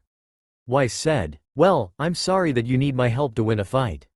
I'm just fine on my own." Ruby said, "Well, congratulations on being the strongest child to sneak your way into Beacon, bravo." Weiss, insulted, turned away and walked straight to another forest before Ruby got so mad at her as she sliced one tree down with Crescent Rose. As they left, a giant feather gently floats down through the air and landed on a tree. "Did you hear that?" John asked, heard an explosion sound in his ears as he looked to the right. Pyrrha sensed the aura on the right. That should be Naruto, and 2 people were fighting the grim creatures from this far. "It seems some of our comrades have encountered the enemy," Pyrrha said before pushing the small branches, but she accidentally lets go of the branch and hit Janu without knowing he was behind her. "John, sorry," she apologized. John's right cheek got cut by the branch before he got up and spoke, "It's okay. Just a scratch." Pyrrha looked at John with strange looks on her face. She didn't feel his aura, so why didn't he have one? "So," she asked, "why didn't you activate your aura?" "Huh?" John asked. "Your aura, Rasengan," someone shouted. A blue energy orb hits Beowulf into the stomach and crashed through the trees. That's Naruto. He just destroyed Beowulf by his Rasengan. He then dodged one of Beowulf's claw before his heels dropped into its head. He stabbed Beowulf in the heart with kunai. Yang delivered a combo of punches to the Ursa. The last move is she gave one powerful punch into the stomach as her gauntlets fired a blast at it. That's the last one, she said. It's all done here. Blake said, putting her katana gamble shroud on her own back before felt a strong wind pressure. She sees a shadow flew right past by her. All she just saw the shadow is wings. Big wings. What was that? Yang asked. Naruto felt strong aura when he felt the wind pressure. He didn't feel friendly. He feels evil, sinister, and bloodlust. We should get going. This place is not safe for us to stay, he said before he and two girls walked straight to find the temple. Perhaps his Biju knew where it is. You're almost out of the forest until you see the temple, Chomei said. Our last pair has been formed, sir. Glinda said, pressed on her screen touch, and then it showed first-year students formed a team. There's Naruto, Yang, and Yang are on their way to the temple. Glinda sees Nora got a partner up with Ren. I'm impressed Naruto Uzumaki can form two teams, Yang and Blake. Nora Valkyrie and Lai Ren. Poor boy. I can't possibly imagine those two getting along. She touched another live footage about John and Pirid team up. Still, he's probably better off than Ms. Nico's. I don't care what his transcripts say, that John fellow is not ready for this level of combat. I guess we'll find out soon enough. At their current pace, they should reach the temple within just a few minutes. She walked off before she stopped and asked, speaking of which, what did you use as relic this year? Professor Ozpin? Professor Ozpin didn't talk or answer back as he watched Ruby and Weiss on live video. It's definitely this way. I mean, this way. It's definitely this way. Alright, it's official, we passed it. Weiss tried to find the direction of the abandoned temple after they ran away from Grimm. But they have no idea what they're at. Ruby is just sat there by cross-legged like do nothing. She believes she and Weiss got lost in the forest. And Weiss has no idea what are they going. Why can't you just admit that you have no idea where we're going? Ruby asked before got up from the ground. Because I know exactly where we're going. We're going to. Weiss took few walks before she guessed, the forest temple. Ruby scoffed off and don't believe her that direction is a right. Oh, stop it. You don't know where we are either. Weiss said. Ruby turned around to her and yelled. Well, at least I'm not pretending like I know everything. What is that supposed to mean? Weiss asked. It means you're a big stupid jerk and I hate you. Just keep moving. Ruby started to imitate Weiss. Oh, just keep moving. Hurry up. Wah, watch where you're going. Why are you so bossy? I'm not bossy. Don't say things like that. Stop treating me like a kid. Stop acting like a kid. Well, stop acting like you're perfect. I'm not perfect. Not yet, but I'm still leagued better than you. Weiss smirked before headed for a straight where the temple was. You don't even know me, Ruby said with a soft voice. Naruto, Yang, and Blake have made it out of the forest. Oh, look, there's the good news. They finally found the abandoned temple like Professor Ozpin said. Naruto thanked Chomei for finding the abandoned temple by using his sensor ability. The place of the temple seems to mostly consist of the broken ruins of a rotunda. Think this is it? Yang asked. Yep, this is it. It's what Professor Ozpin wants us to go, Naruto said before he and two girls walked down on the hill. They went to the abandoned temple. What an interesting thing, was there are gold and black chess pieces on the stone columns. Chess pieces? Blake asked observing the black chess. Yang sees some of the chess were missing. Which means someone must have been here and grabbed the chess before she and the others just got here. Some of missing? She asked. Looks like we weren't the first ones here, so now what? Naruto asked and honestly didn't know what to do with them. Well, my guess we should pick one. Blake answered. Yang is looking for a right chess that can fit her as she walked. Until now, she saw a golden chess horse. She picked it up and showed it to Naruto and Blake. How about a cute little pony? I like a pony, she said with a smile on her face. Alright, Naruto said as Blake agrees with him before they walked to Yang. That wasn't too hard at all. It was pretty easy to find. John, I'm not sure this is it, Pyrrha said walking with John, holding his torch to see it in the dark. What happened was that Pyrrha and John found the cave. They went inside the cave without looking at the red art on the rock. It showed of people are fighting big scorpion. John sighed before spoke. Pyrrha, I made a torch. Could you at least humor me for maybe 5 more feet? Unfortunately, John got tripped over the rock as his torch dropped on the ground before the fire went out. Now, they can't see in the dark cave. Everything is all pitch black. It's like no one can even see it in a bat cave. Pyrrha feels something like alive in this cave. It feels warm. It's weird. She should able to feel the presence outside of cave before they came. Do you feel that? She asked. Soul-crushing regret? John guessed. No, it's warm. She answered before she sees something a golden glowing over there. It's pretty close to them. All they had to do is walking toward at the glowing. That's the relic. John exclaimed before reaching his arm to catch that glowing, but it moved. Hey. Bad relic. He tried again and again. Right now, he jumped and grabbed the glowing as he being lifted up. Pyrrha had a bad feeling about that relic because it looks alive by feeling the presence.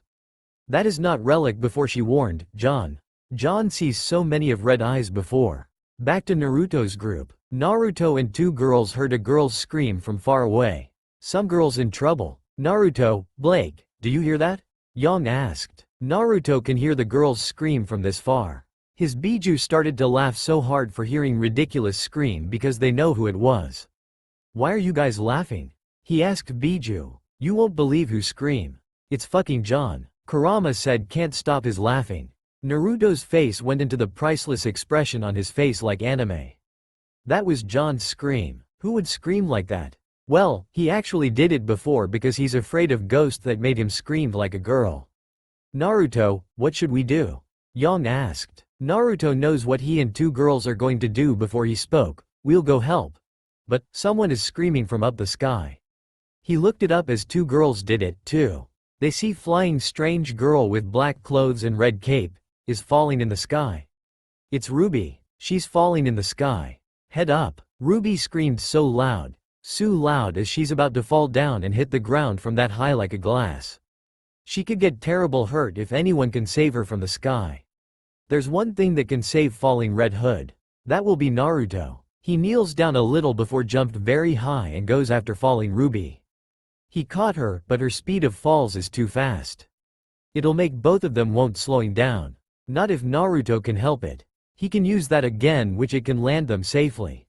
Naruto, we're falling. Ruby screamed before sands are floating in the air, surround Naruto. Naruto sent the sands to the ground and formed them into 2 big opened hands, touching together before they crashed into it. He managed to stand on the 2 big sand hands because he's a ninja. After that one is done, there's still something missing before Naruto saved Ruby. A flying John crashed into the tree. Ruby! Yang yelled in relief before charging after the sand hands before it went down into sands. Blake didn't expect Naruto to use the sands. She never seen anyone can use the sand like that. No one never uses the sand like Naruto. It's amazed how he created into body parts like he did it for hands. Naruto. Just what in the world are you? She thought. I got you. Naruto said with a light smile on his face as he carried Ruby in bridal style. Ruby blushed when he carried her like that before spoke, I'm okay. Thank you. That's good. Naruto said putting Ruby down before she managed to stand up, until she sees her sister Yang is charging after her. Ruby. Yang cried. Yang. Ruby cried as she was going to hug her, but surprisingly, a random girl jumped up between them and yelled, Nora. What the? Where did you come from? Naruto asked before he sees Pyrrha jumped out of a forest and run away from a giant black scorpion. The black scorpion chased her all the way here. Did she just run all the way here with a Deathstalker on her tail? Blake asked. Ruby tapped Naruto's and Yang's shoulder as they looked at her before she's pointing her finger at the sky. When everyone looked up at the sky, they see Weiss, holding a big claw in the sky, and something flew her. It's a giant black grim raven that carried Weiss in the sky. Is she holding Nevermore's feet? Blake asked. After hearing so many questions, Yang suddenly exploded and yelled, I can't take it anymore. Could everyone just chill out for 2 seconds before something crazy happens again? Ren just ran all the way from the forest as he finally meets Nora before released his breath for running. Naruto reacted so shocked when he saw Yang's anger. That anger almost reminds him of something. She's almost like Sakura. Weiss looked down at people who were watching her before she yelled, how could you leave? I said jump. Ruby said, she's gonna fall. Yang said, "She'll be fine." Ruby said, "She's falling." Ren said. John got up from the branches before he sees Weiss is falling. He jumped off the tree and grabbed Weiss in the air. "Just dropping in?" He gave his charming smile at Weiss, but actually, he forgot he and Weiss are still in the air without any fly tech.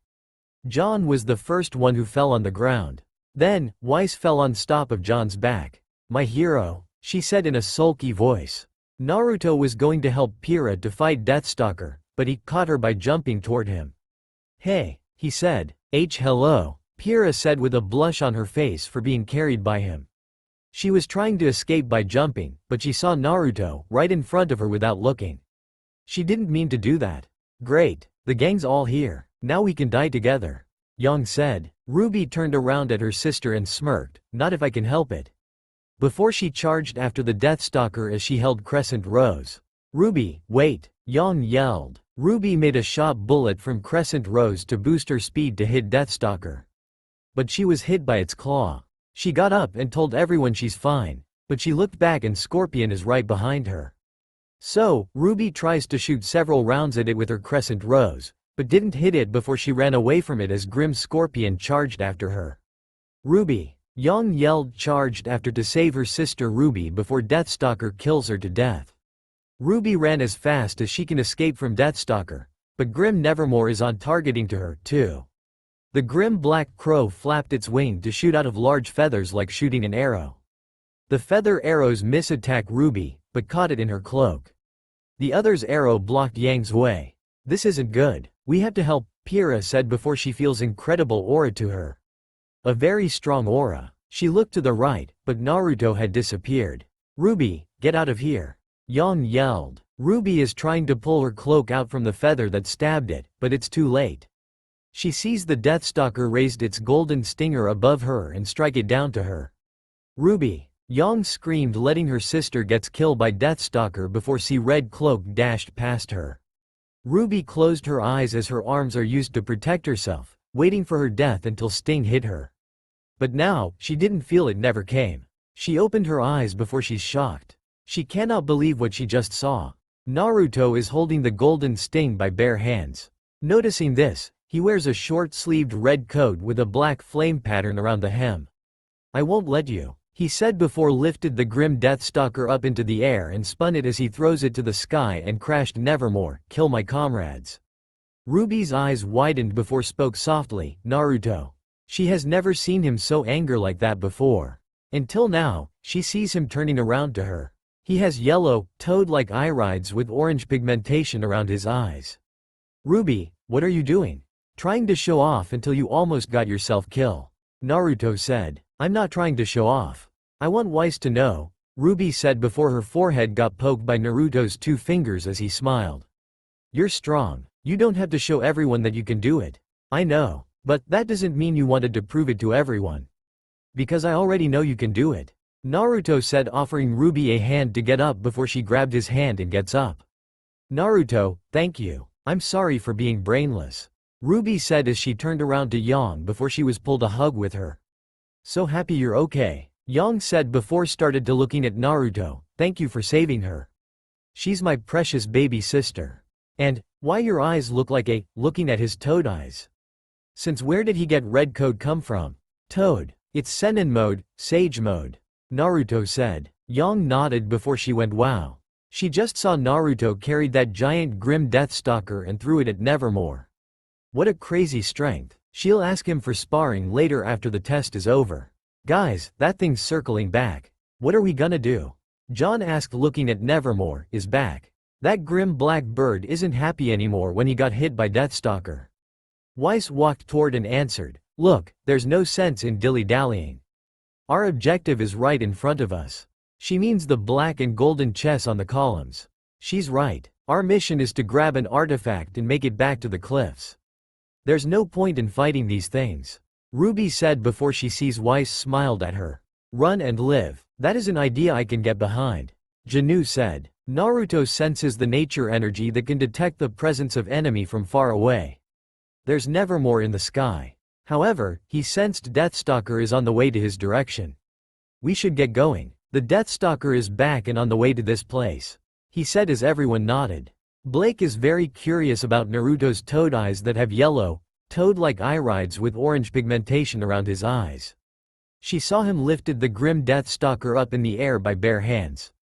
Is he a Faunus or it just his semblance? She thought. Next stop, Naruto and the gangs went to another abandoned temple. Luckily, they found a big place to cover for themselves from Nevermore because it kept shooting its feather arrows. However, the Deathstalker is back. Deathstalker crashed through the forest as it charged after Naruto and the groups. "Oh, man, run!" Janu yelled before he and Pira ran toward the bridge. Naruto dodged the arrow of feathers by doing a corkscrew flip, 360 spin his own body. He then ran toward at the Nevermore while hands sealing fast as he can. Kaden Gukakyu no Jutsu, Fire Style, Fireball Jutsu. He yelled before breathing a big fireball to target at Nevermore, but dodged the fireball.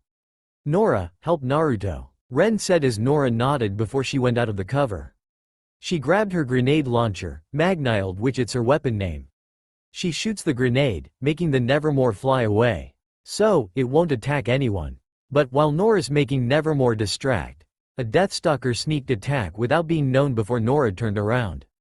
Luckily, Blake and Ren stopped the grim Deathstalker for her. She made a run for it. Weiss grabbed Nora as she used magic runes to make her jump. "Go, go," Pira said to John before her spear switched into rifle mode as it shoots at the Deathstalker. Ren landed next to her and started to firing too with Pira. Blake jumped forward by front flip as the Deathstalker took a grab them, but missed as they ran. 9 students of the first year ran across the bridge. At that moment, the Nevermore flew through the bridge as it was ripped right through. Ren, Blake, and Pira are on the bridge where Deathstalker is. They are fighting off. The others, Naruto, Ruby, Yang, Nora, and John were stuck on the other side of the bridge. "Man, we gotta get over there. They need help," John said before he was being carried by Naruto. "Then let's do this TT Abeo." Naruto smirked, planning to jump over the broken bridge. "Wait, Naruto. Naruto began to run on the bridge while carrying John with him. As he's at the edge of the bridge, he boosted his chakra in his foot before jumped over the broken bridge. Janu screamed like a girl. How crazy is Naruto for jumping over the bridge? Naruto, John, and Nora have success land on the other bridge. John landed on the ground as Naruto let go of him. Nora switched her grenade launcher into hammer mode before smashed it on the head of the Deathstalker, but she sees the sting of Grim is going to hit her. She dodged it by fired, but accidentally bumped into Blake and making her fall from the edge. Blake was about to fire her gamble shroud, but her hand got grabbed by Naruto. "Naruto? But, whom gonna help?" Blake said before looked to right side. Her eyes were widened when she saw another Naruto. "Not one, there's more of him. They're all helped him by grabbing his legs. Me, him. Clones," Naruto said together. "What the hell?" Blake asked with a dumbfounded in her face. She is not crazy for seeing hundreds of Naruto. Kage Bunshin no Jutsu, Shadow Clone Jutsu. Naruto smirked, used the jutsu to created clones of himself. He hasn't used that one a while. He sees Nevermore is nearby the side of the bridge. "Blake, I'm going to toss you at Nevermore," he said. Blake smirked as she nodded for hearing a good idea or crazy idea. So, Naruto and his clones are swinging her back and forward like a swinging vine. When the Nevermore flew past by the bridge, Naruto and his clones let Blake go, making her jumped on Nevermore's back before slashing on its back with her katana. She ran across its back while slashing before jumped off and landing on the platform next to Ruby, Weiss, and Yang. "It's tougher than it looks," Blake said. "Let's hit it with everything we got." TT Abeo. Ruby and the 3 girls saw the white poof up from nowhere. Hundreds of Naruto jumped out as they dived down toward at Nevermore before its shootout of feather arrows. Some of them got hit, but the others that were alive managed to grab its Nevermore. "Holy shit," Yang said with shocked face expression as she watched Naruto, lots of Naruto. "They're almost like ants." Ruby started to look at Blake's weapon. It has a string when she used Kusarigama mode. Then, she looked copies of Naruto. They managed to control Nevermore's flight. "I have a plan," Ruby said to Weiss. At the other bridge, the Deathstalker roared at them as it breaking the bridge down. "We gotta move," John yelled as everyone raced toward Deathstalker. Pyrrha slid down on the ground as she used her shield to deflect it before Deathstalker's claw strikes her. She slashed it with her spear. The Grim balanced back and attacked her with its other claw, but Janu blocked it for Pyrrha as she jumped over him and slashed another claw. Ren ran toward and firing at it. The Deathstalker strikes its stinger at Ren, but he sidesteps it and grabbed onto it. He's shooting at its stinger.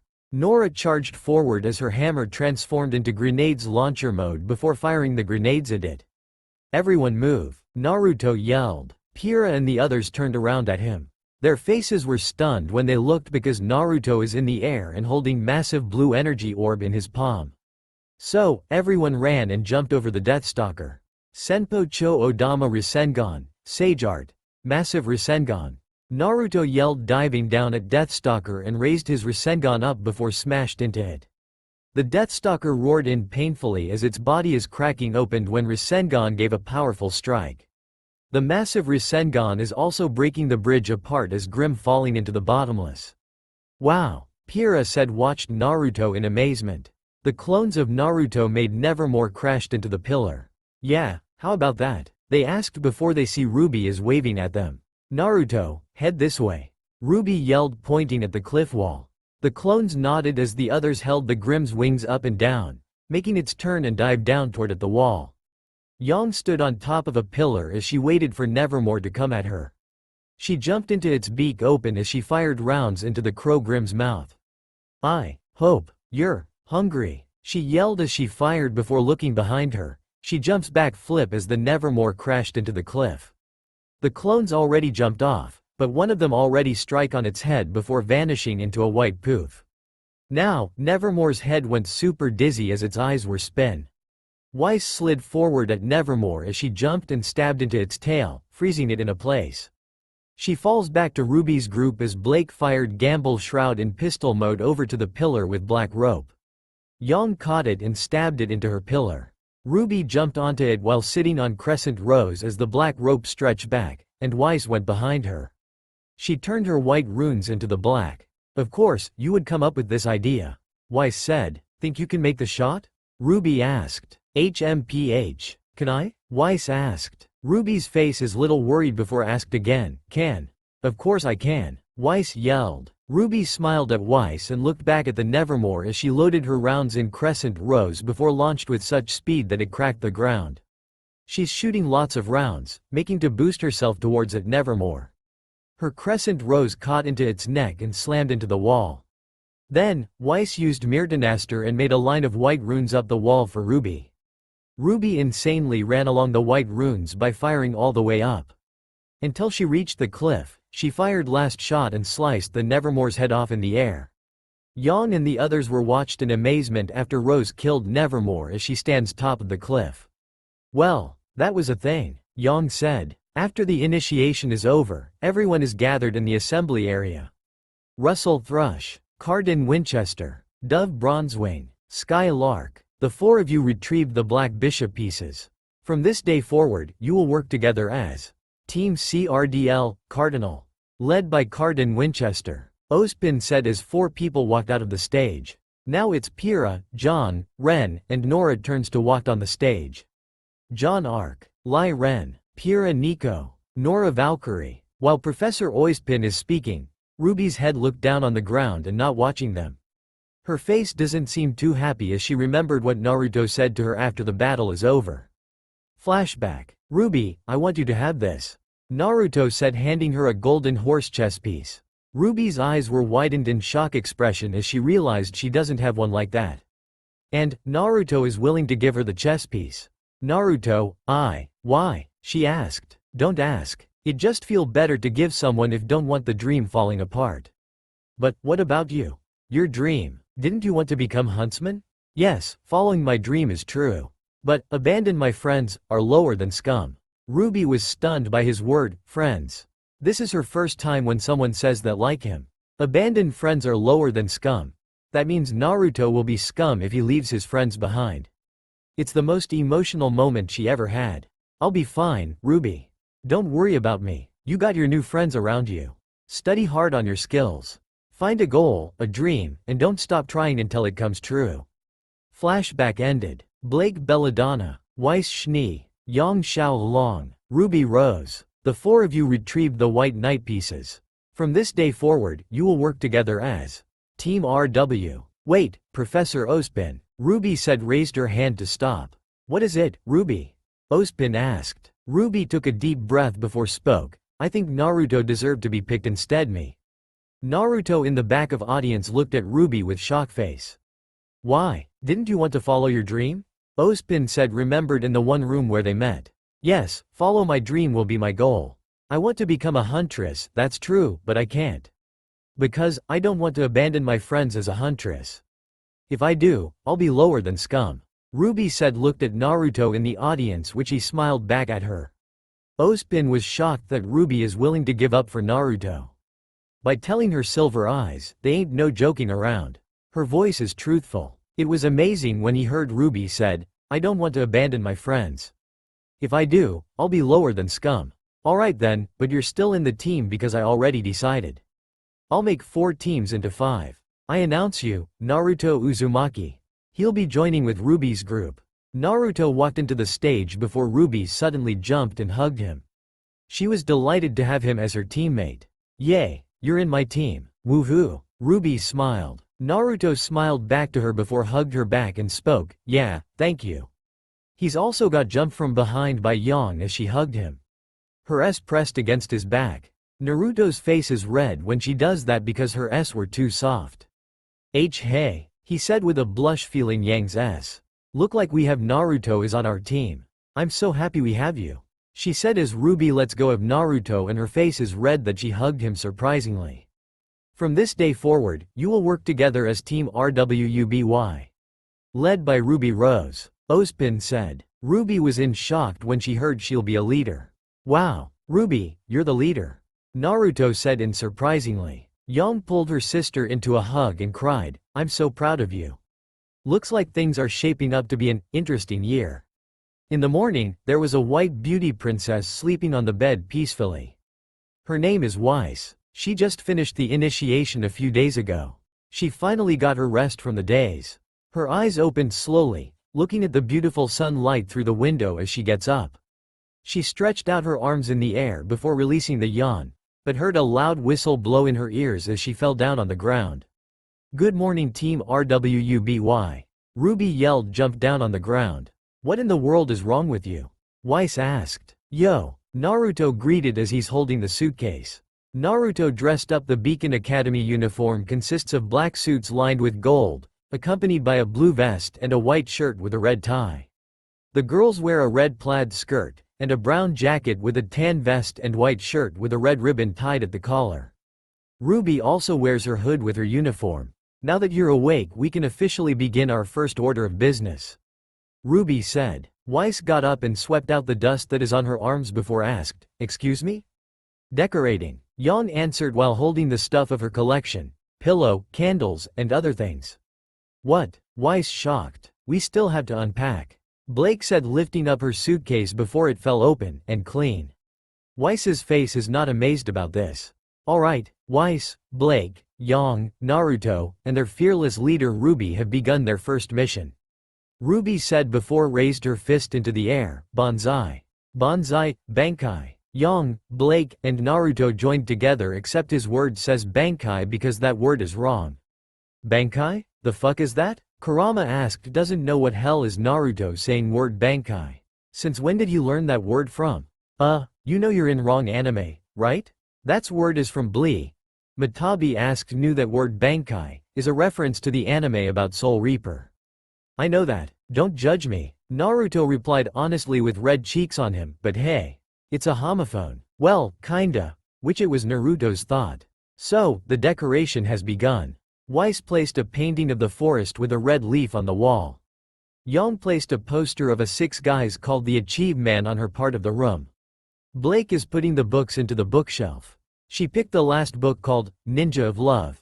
Her eyes widened before she stopped and pulled the book close to her. Ruby is setting the red curtain before turning around while holding crescent rose and sliced the curtain in half. Few moments later, the group stood in front of the room and finished their decoration, all of hard working. But, there's one problem. The beds were heavily messed stacked up together. This isn't going to work. Weiss said. It is a bit cramped. Blake said. Maybe we should ditch some of our stuff. Yang said. Or we could ditch the beds. Naruto said before his word, bed, made Ruby pops up by jumping. That's it, we can replace them with bunk beds. She said. That sounds incredibly dangerous. Weiss said. And super awesome. Yang agreed. It does seem efficient. Blake said. Well, we should put it to a vote. Weiss said. I think we just did. Ruby said as Naruto, Yang, and Blake were all given thumb up for choosing the bunk beds except Weiss didn't accept it. But, it's a pretty good idea. Naruto and the group charged to the room as they rearranged the beds into bunk beds. After few seconds later, they went back to the same spot and looked at the beds again. Objective, complete. Ruby smiled looking at the bunk beds. One bed is hung over another bed by ropes and pink sheet around it.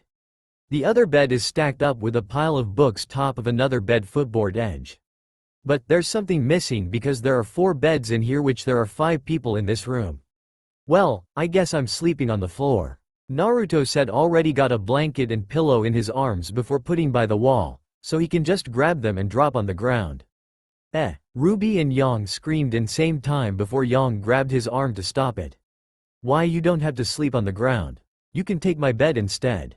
She said. Thanks, but I can't just let pretty lady sleeping on the ground because it's hard to sleep for you. It's alright, I mean really, Naruto said. Yang's face heated up, but it's sad to see him sleeping on the ground. She could just let him sleep with her. No, that's a bad thought. Bad idea. That'll make Naruto goes weird about her. Same goes to Ruby. Naruto understands about Ruby and Yang.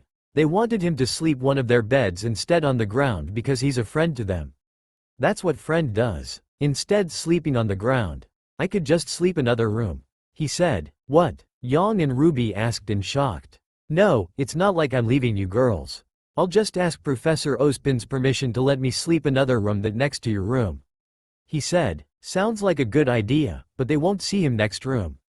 But still, he can come to girls' room or they can come to his room anytime. Alright, our second order of business is. Ruby said sat on the bed before book dropped on her laps, classes. Now, we have a few classes together today. At 9 o'clock we've gotta be. What, did you say 9 o'clock? Weiss asked loudly. Ruby looked in confusion and didn't realize what time it is now. It's 8:55 you idiot. Weiss yelled went out of the door as she raced toward to her class.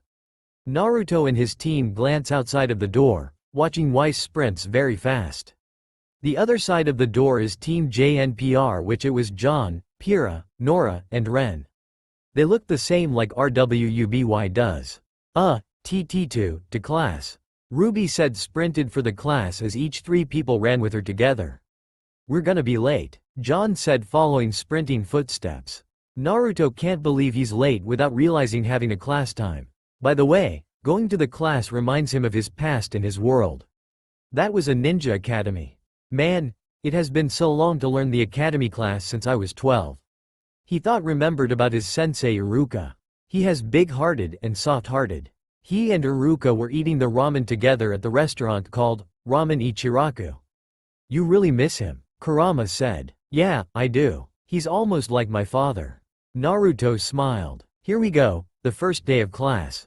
The first-year students were seated at their desk. There are Naruto, Ruby, Yang, Weiss, and Blake sat down on the first row of the desk. There's John sat at the upper of the desk. That's all for now. They met their first teacher. He's pretty fat. He has gray hair and a gray mustache. He wears a double-edged burgundy suit with gold piping and buttons. His pants he wears tucked into olive boots, similar in appearance and construction to cavalry boots. His name's Professor Peter Port. Monsters, demons, prowlers of the night. Yes, the creatures of Grimm have many names. But I merely refer to them as prey. He said. Naruto's head is down on the desk for being tired. He tried to pay attention as long as he's not sleeping. Just look how bored it was in class. It's almost like his academy when he was 12. He did a prank on Iruka and skipped school a lot before. Boy, the time hasn't changed. I guess, it's important to learn about classes. I'm going to do the right thing this time. For my mom, he thought as his head rose up and started to focus on the teacher. Before doing that, he's looking at his teammates to see what they're doing. Blake and Yang were paying attention to the teacher. but Ruby had been sleeping on her arm. And you shall too, upon graduating from this prestigious academy. Now, as I was saying, Vale, as well as the other 3 kingdoms, is safe havens in an otherwise treacherous world. Our planet is absolutely teeming with creatures that would love nothing more than to tear you to pieces. And that's where we come in. Huntsmen, huntresses, Peter said, winked his eye as he clicked of a tongue. It made Yang groaned when he does that. Individuals who have sworn to protect those who cannot protect themselves. From what you ask? Peter continued as students were staring at him for what, why? The very world. All of the students in class were silent and doesn't look so surprised. Except one student cheered, yeah, for Peter. This is what you are training to become. But first, a story. Peter said. Great. Now, we have to listen his boring story. Shukaku said in dry before going to sleep until that fat old man done his story. Naruto is little tired while listening to Peter's story. Telling a story will be boring. It'll be great to skip that one and learn about Grim Creature for information. He was wondering how his teammate's going again. Well, he sees Ruby is drawing on a white sheet with a pencil. She raised the paper and showed to Yang about her art. Ruby drew a funny picture of Peter and made Yang laughs. To be honest, for Ruby, that wasn't very nice how students drew a picture of teachers. However, there is the most serious student in this class was Weiss. She's more focused and pays attention a lot. She wrote it in her notebook. However, there's one angry issue of her probably. Her eyes are glaring at Ruby. She was so angry for seeing the leader Ruby drew funny art of Peter and goofing around. A true huntsman must be strategic, well-educated, and wise. So, who among you believes themselves to be the embodiment of these traits? Peter asked. Weiss's hand shoots up and spoke, I do, sir. Well then, let's find out. Peter said, looking at the rattling cage inside of Red Eyes. Step forward and meet your opponent. Weiss went out to grab her equipment. She reappeared dressed for combat. She took her position for preparing to fight while her teammates of RWUBY cheered for her. Gu Weiss. Yang said. Fight well. Blake said, holding the small flag sign of RWUBY. Yeah, represent Team RWUBY. Ruby said. Ruby, I'm trying to concentrate. Weiss yelled Ruby harshly. Ruby got scared by her yelling. She didn't expected that one. Alright, let the match begin. Peter said as he hit the cage opened with his blunderbuss axe before Grim Boar came out from it. It has 4 eyes, a series of plates along its back and on its thighs, and 2 extra sets of tusks, including 2 large curving tusks. The Grim Boar will be calling Borbatusk. Weiss sees Borbatusk charges forward at her. She moves to the left side until Grim Bear passed her as she slashes her Mirtanaster against the Grim, but hit to the bone plating on its side, which it made a metal noise. Those bones are very thick. Naruto thought as he observes a Grim Boar's bones and taking note of it. Haha, wasn't expecting that, were you? Peter asked. Hang in there, Weiss. Ruby cheered. Weiss dashed forward at Borbatusk by using her semblance, but her raptor slid off and stuck between its large tusks. She tried to pull it out, but got distracted by Ruby's cheer as she looked at her. It failed to let her weapon goes fly and landed on the ground. Weiss has no weapon with her. She'll have to find a way to get her weapon behind Borbatusk. Now what will you do without your weapon?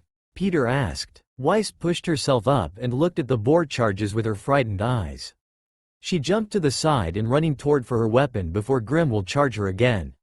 But, luckily, Borbatusk hit into the first row of the desk before losing its balance and knocking itself to the ground. Weiss got her weapon on chance before Ruby. Weiss, go for its belly. There's no armor underneath. Weiss glared at her and yelled, stop telling me what to do. Naruto looked at Ruby and Weiss. Their relationship won't match it and doesn't cooperate, but Ruby has a point. There's no armor underneath Boar. At least, that's its weakness. The Grim Boar roared before it jumps in the air and started spinning forward in the form of a barrel roll or wheel. Weiss swung her rapier to create 2 spells blue rune. One is in front of her. The second is in the air and behind her. The one that is in front of her had stopped the boar's spinning wheel and got itself flipped over into upside down. After seeing the boar is down, Weiss jumped into her second one and launched herself to strike her blade into the boar's exposed belly.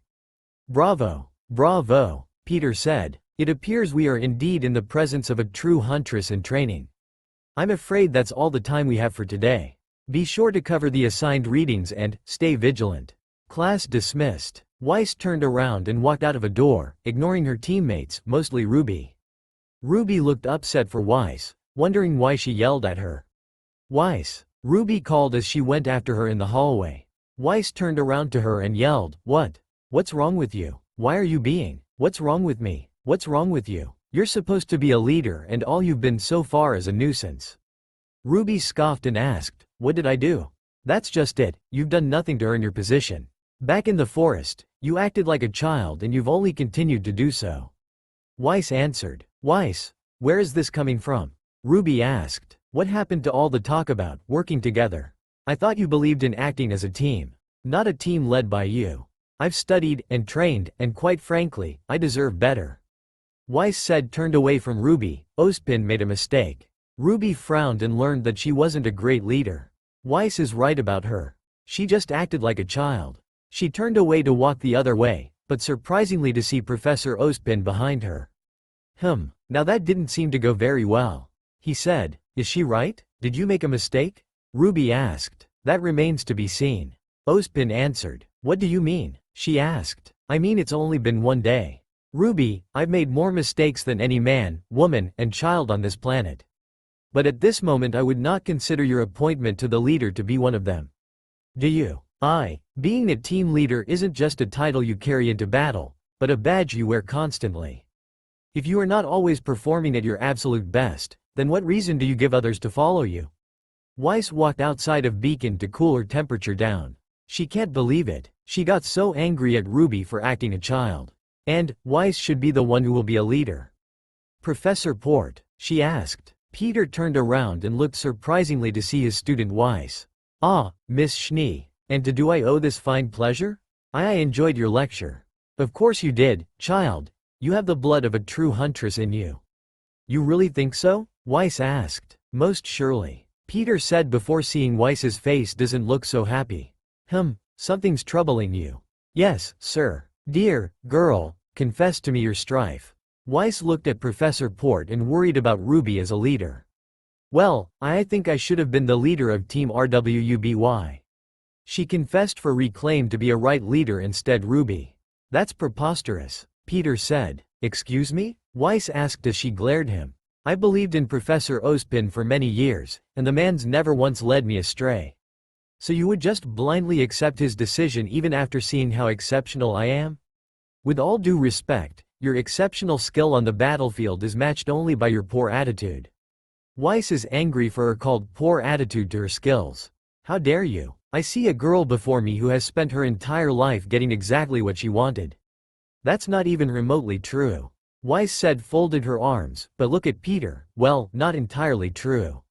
Professor Port gave a smile at her and spoke, "So the outcome did not fall in your favor. Do you really believe that acting in such a manner would cause those in power to reconsider their decision? So instead of fretting about what you don't have, savor what you do. Hope your skills, perfect every technique, and be not the best leader, but the best person you can be. You've been burdened with a daunting responsibility, Ruby. I advise you take some time to think about how you will uphold it." Ozpin finished his speech for Ruby before leaving her behind and let her think about. Ruby stepped toward the outside to take a sneak peek at Weiss. Look like she's done talking with Professor Port as he's leaving. So, Ruby decided not to bother Weiss and leave her space. Naruto was hidden right by another side of the hallway and had listened the chat whole time. He smiled himself. Ozpin reminds him of his teacher Kakashi. In nighttime, Weiss entered in girl's room as she's looking for Ruby. But everyone is asleep except the one flashlight is on the upper bunk bed. She walked there and tips up by stepping on another bed. She moved the curtain away and sees Ruby is sleeping. Plus, Weiss's eyes raises in surprisingly when she saw 4 books on Ruby's bed and wrote it on the paper. "Ruby," she whispered as she shook Ruby's body to wake her up. Ruby shook her own body and flipped her pencil before spoke. "Weiss. I was studying and then I fell asleep, I'm sorry." Weiss grabbed her mouth to keep it quietly. She sees Ruby's empty coffee cup on her pillow. "How do you take your coffee?" she asked. I don't." Ruby answered with confusion face. "Answer the question," Weiss said. Cream and 5 sugars," Ruby said. Weiss sighed and spoke, "Don't move." She jumped down to her bed and went back to the top. She bought the coffee for Ruby, here. Ruby's face is amazed when Weiss gave a coffee and didn't see she is acting so kind. Thanks. Ruby, I think you have what it takes to be a good leader. Just know that I am going to be the best teammate you'll ever have, said Weiss with a light smile. Her smile is being honest and kind. Good luck. Oh, that's wrong by the way. She walked to the door and opens it before spoke, Ruby. I always wanted bunk beds as a kid. The door shut as Weiss started a walk. But, surprisingly, she sees Naruto is walking on a right, which it leads him to outside. So, Weiss went after him and wanted to know why he went outside for. She's at outside, looking for a Naruto until she sees him standing by the edge. He's just chilling outside, gave a smile on his face while a cold breeze swept through his spiky blonde hair, pushing away from his face. Weiss doesn't know what to say about him. She watched him getting a wind to blow for his hair. Naruto is pretty majestic when his hair does that. Her face is red as the cherry color. Hey Weiss, Naruto called, looking at Weiss as she surprised that he knew she was here.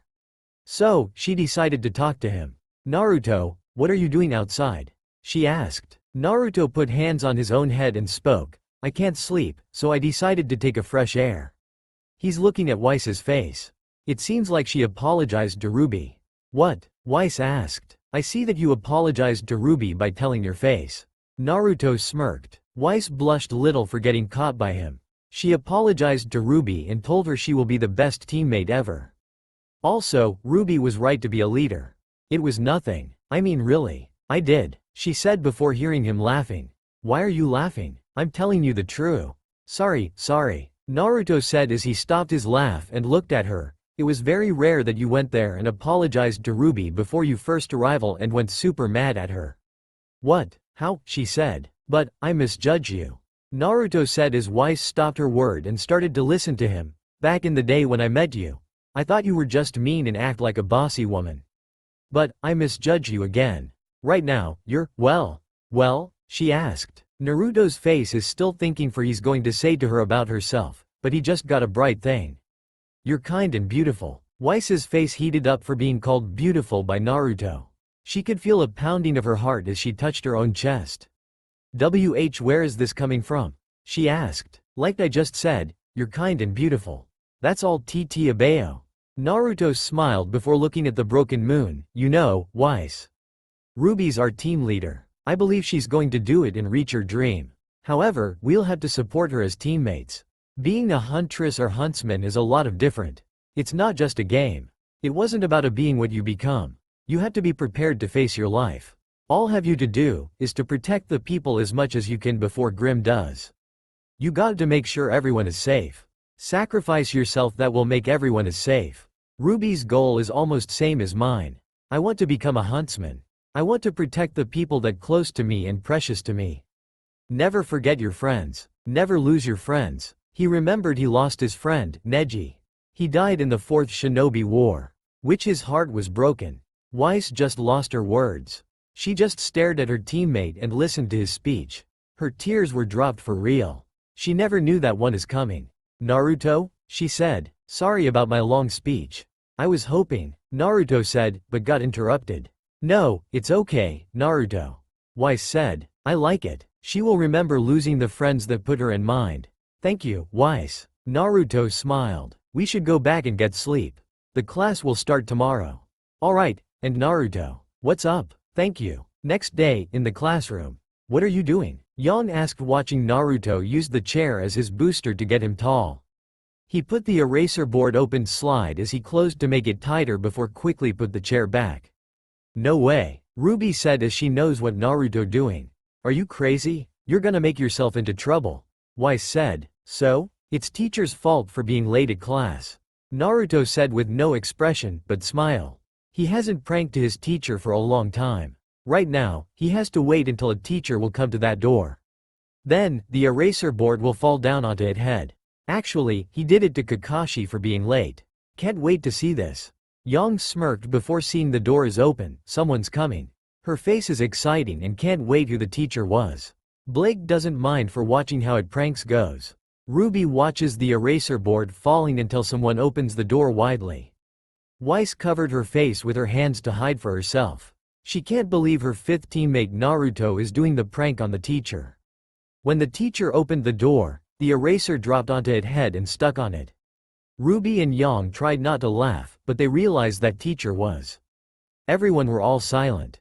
Professor G. Goodwich, Naruto said with a nervous smile as he waved at that woman. He didn't even realize it's that woman from the night. Oh boy, the shit is going down. Naruto, Glinda said with a smile as she held her riding crops before swiped it and destroy him with an ice. Ah, so cold, cold. What the hell, Ba-chan? You're trying to kill me. Naruto cried. Sorry, Mr. Uzumaki. If my student disrespects me, I'll have to. Nope. Bye-bye, Ba-chan. Naruto smirked as he ran toward to the door and escaped from her before she will unleash her fury like an angry tiger. Hey, get back here, and don't call me Ba-chan. She yelled as she charged after to Naruto. You'll have to chase me first or else I'll have to keep calling you Ba-chan. He shouted in the hallway while everyone just sitting there like nothing. Yang and Ruby laughed together at Naruto how bold he is for pranking Professor Goodwich. Blake is just sat there and listened to the noise. Weiss is still covered her red face and cannot believe Naruto did a prank on teacher. Everyone heard a big boom and boom. Pyrrha just walked in the hallway to find her classroom before she sees Naruto ran past her before stopped by her.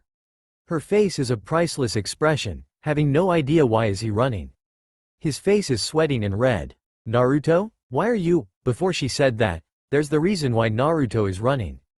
Naruto. Glinda angered while swiping her riding crops to create an ice on Naruto's feet to freeze them. Hi Pyrrha, I gotta go. I see you in class TT Abeo. He talked so fast before ran away from that angry teacher. Pyrrha just smiled and waved at him while giggling. That's all she can do. That's all for now. If you enjoy this video, then please like, share and do comments.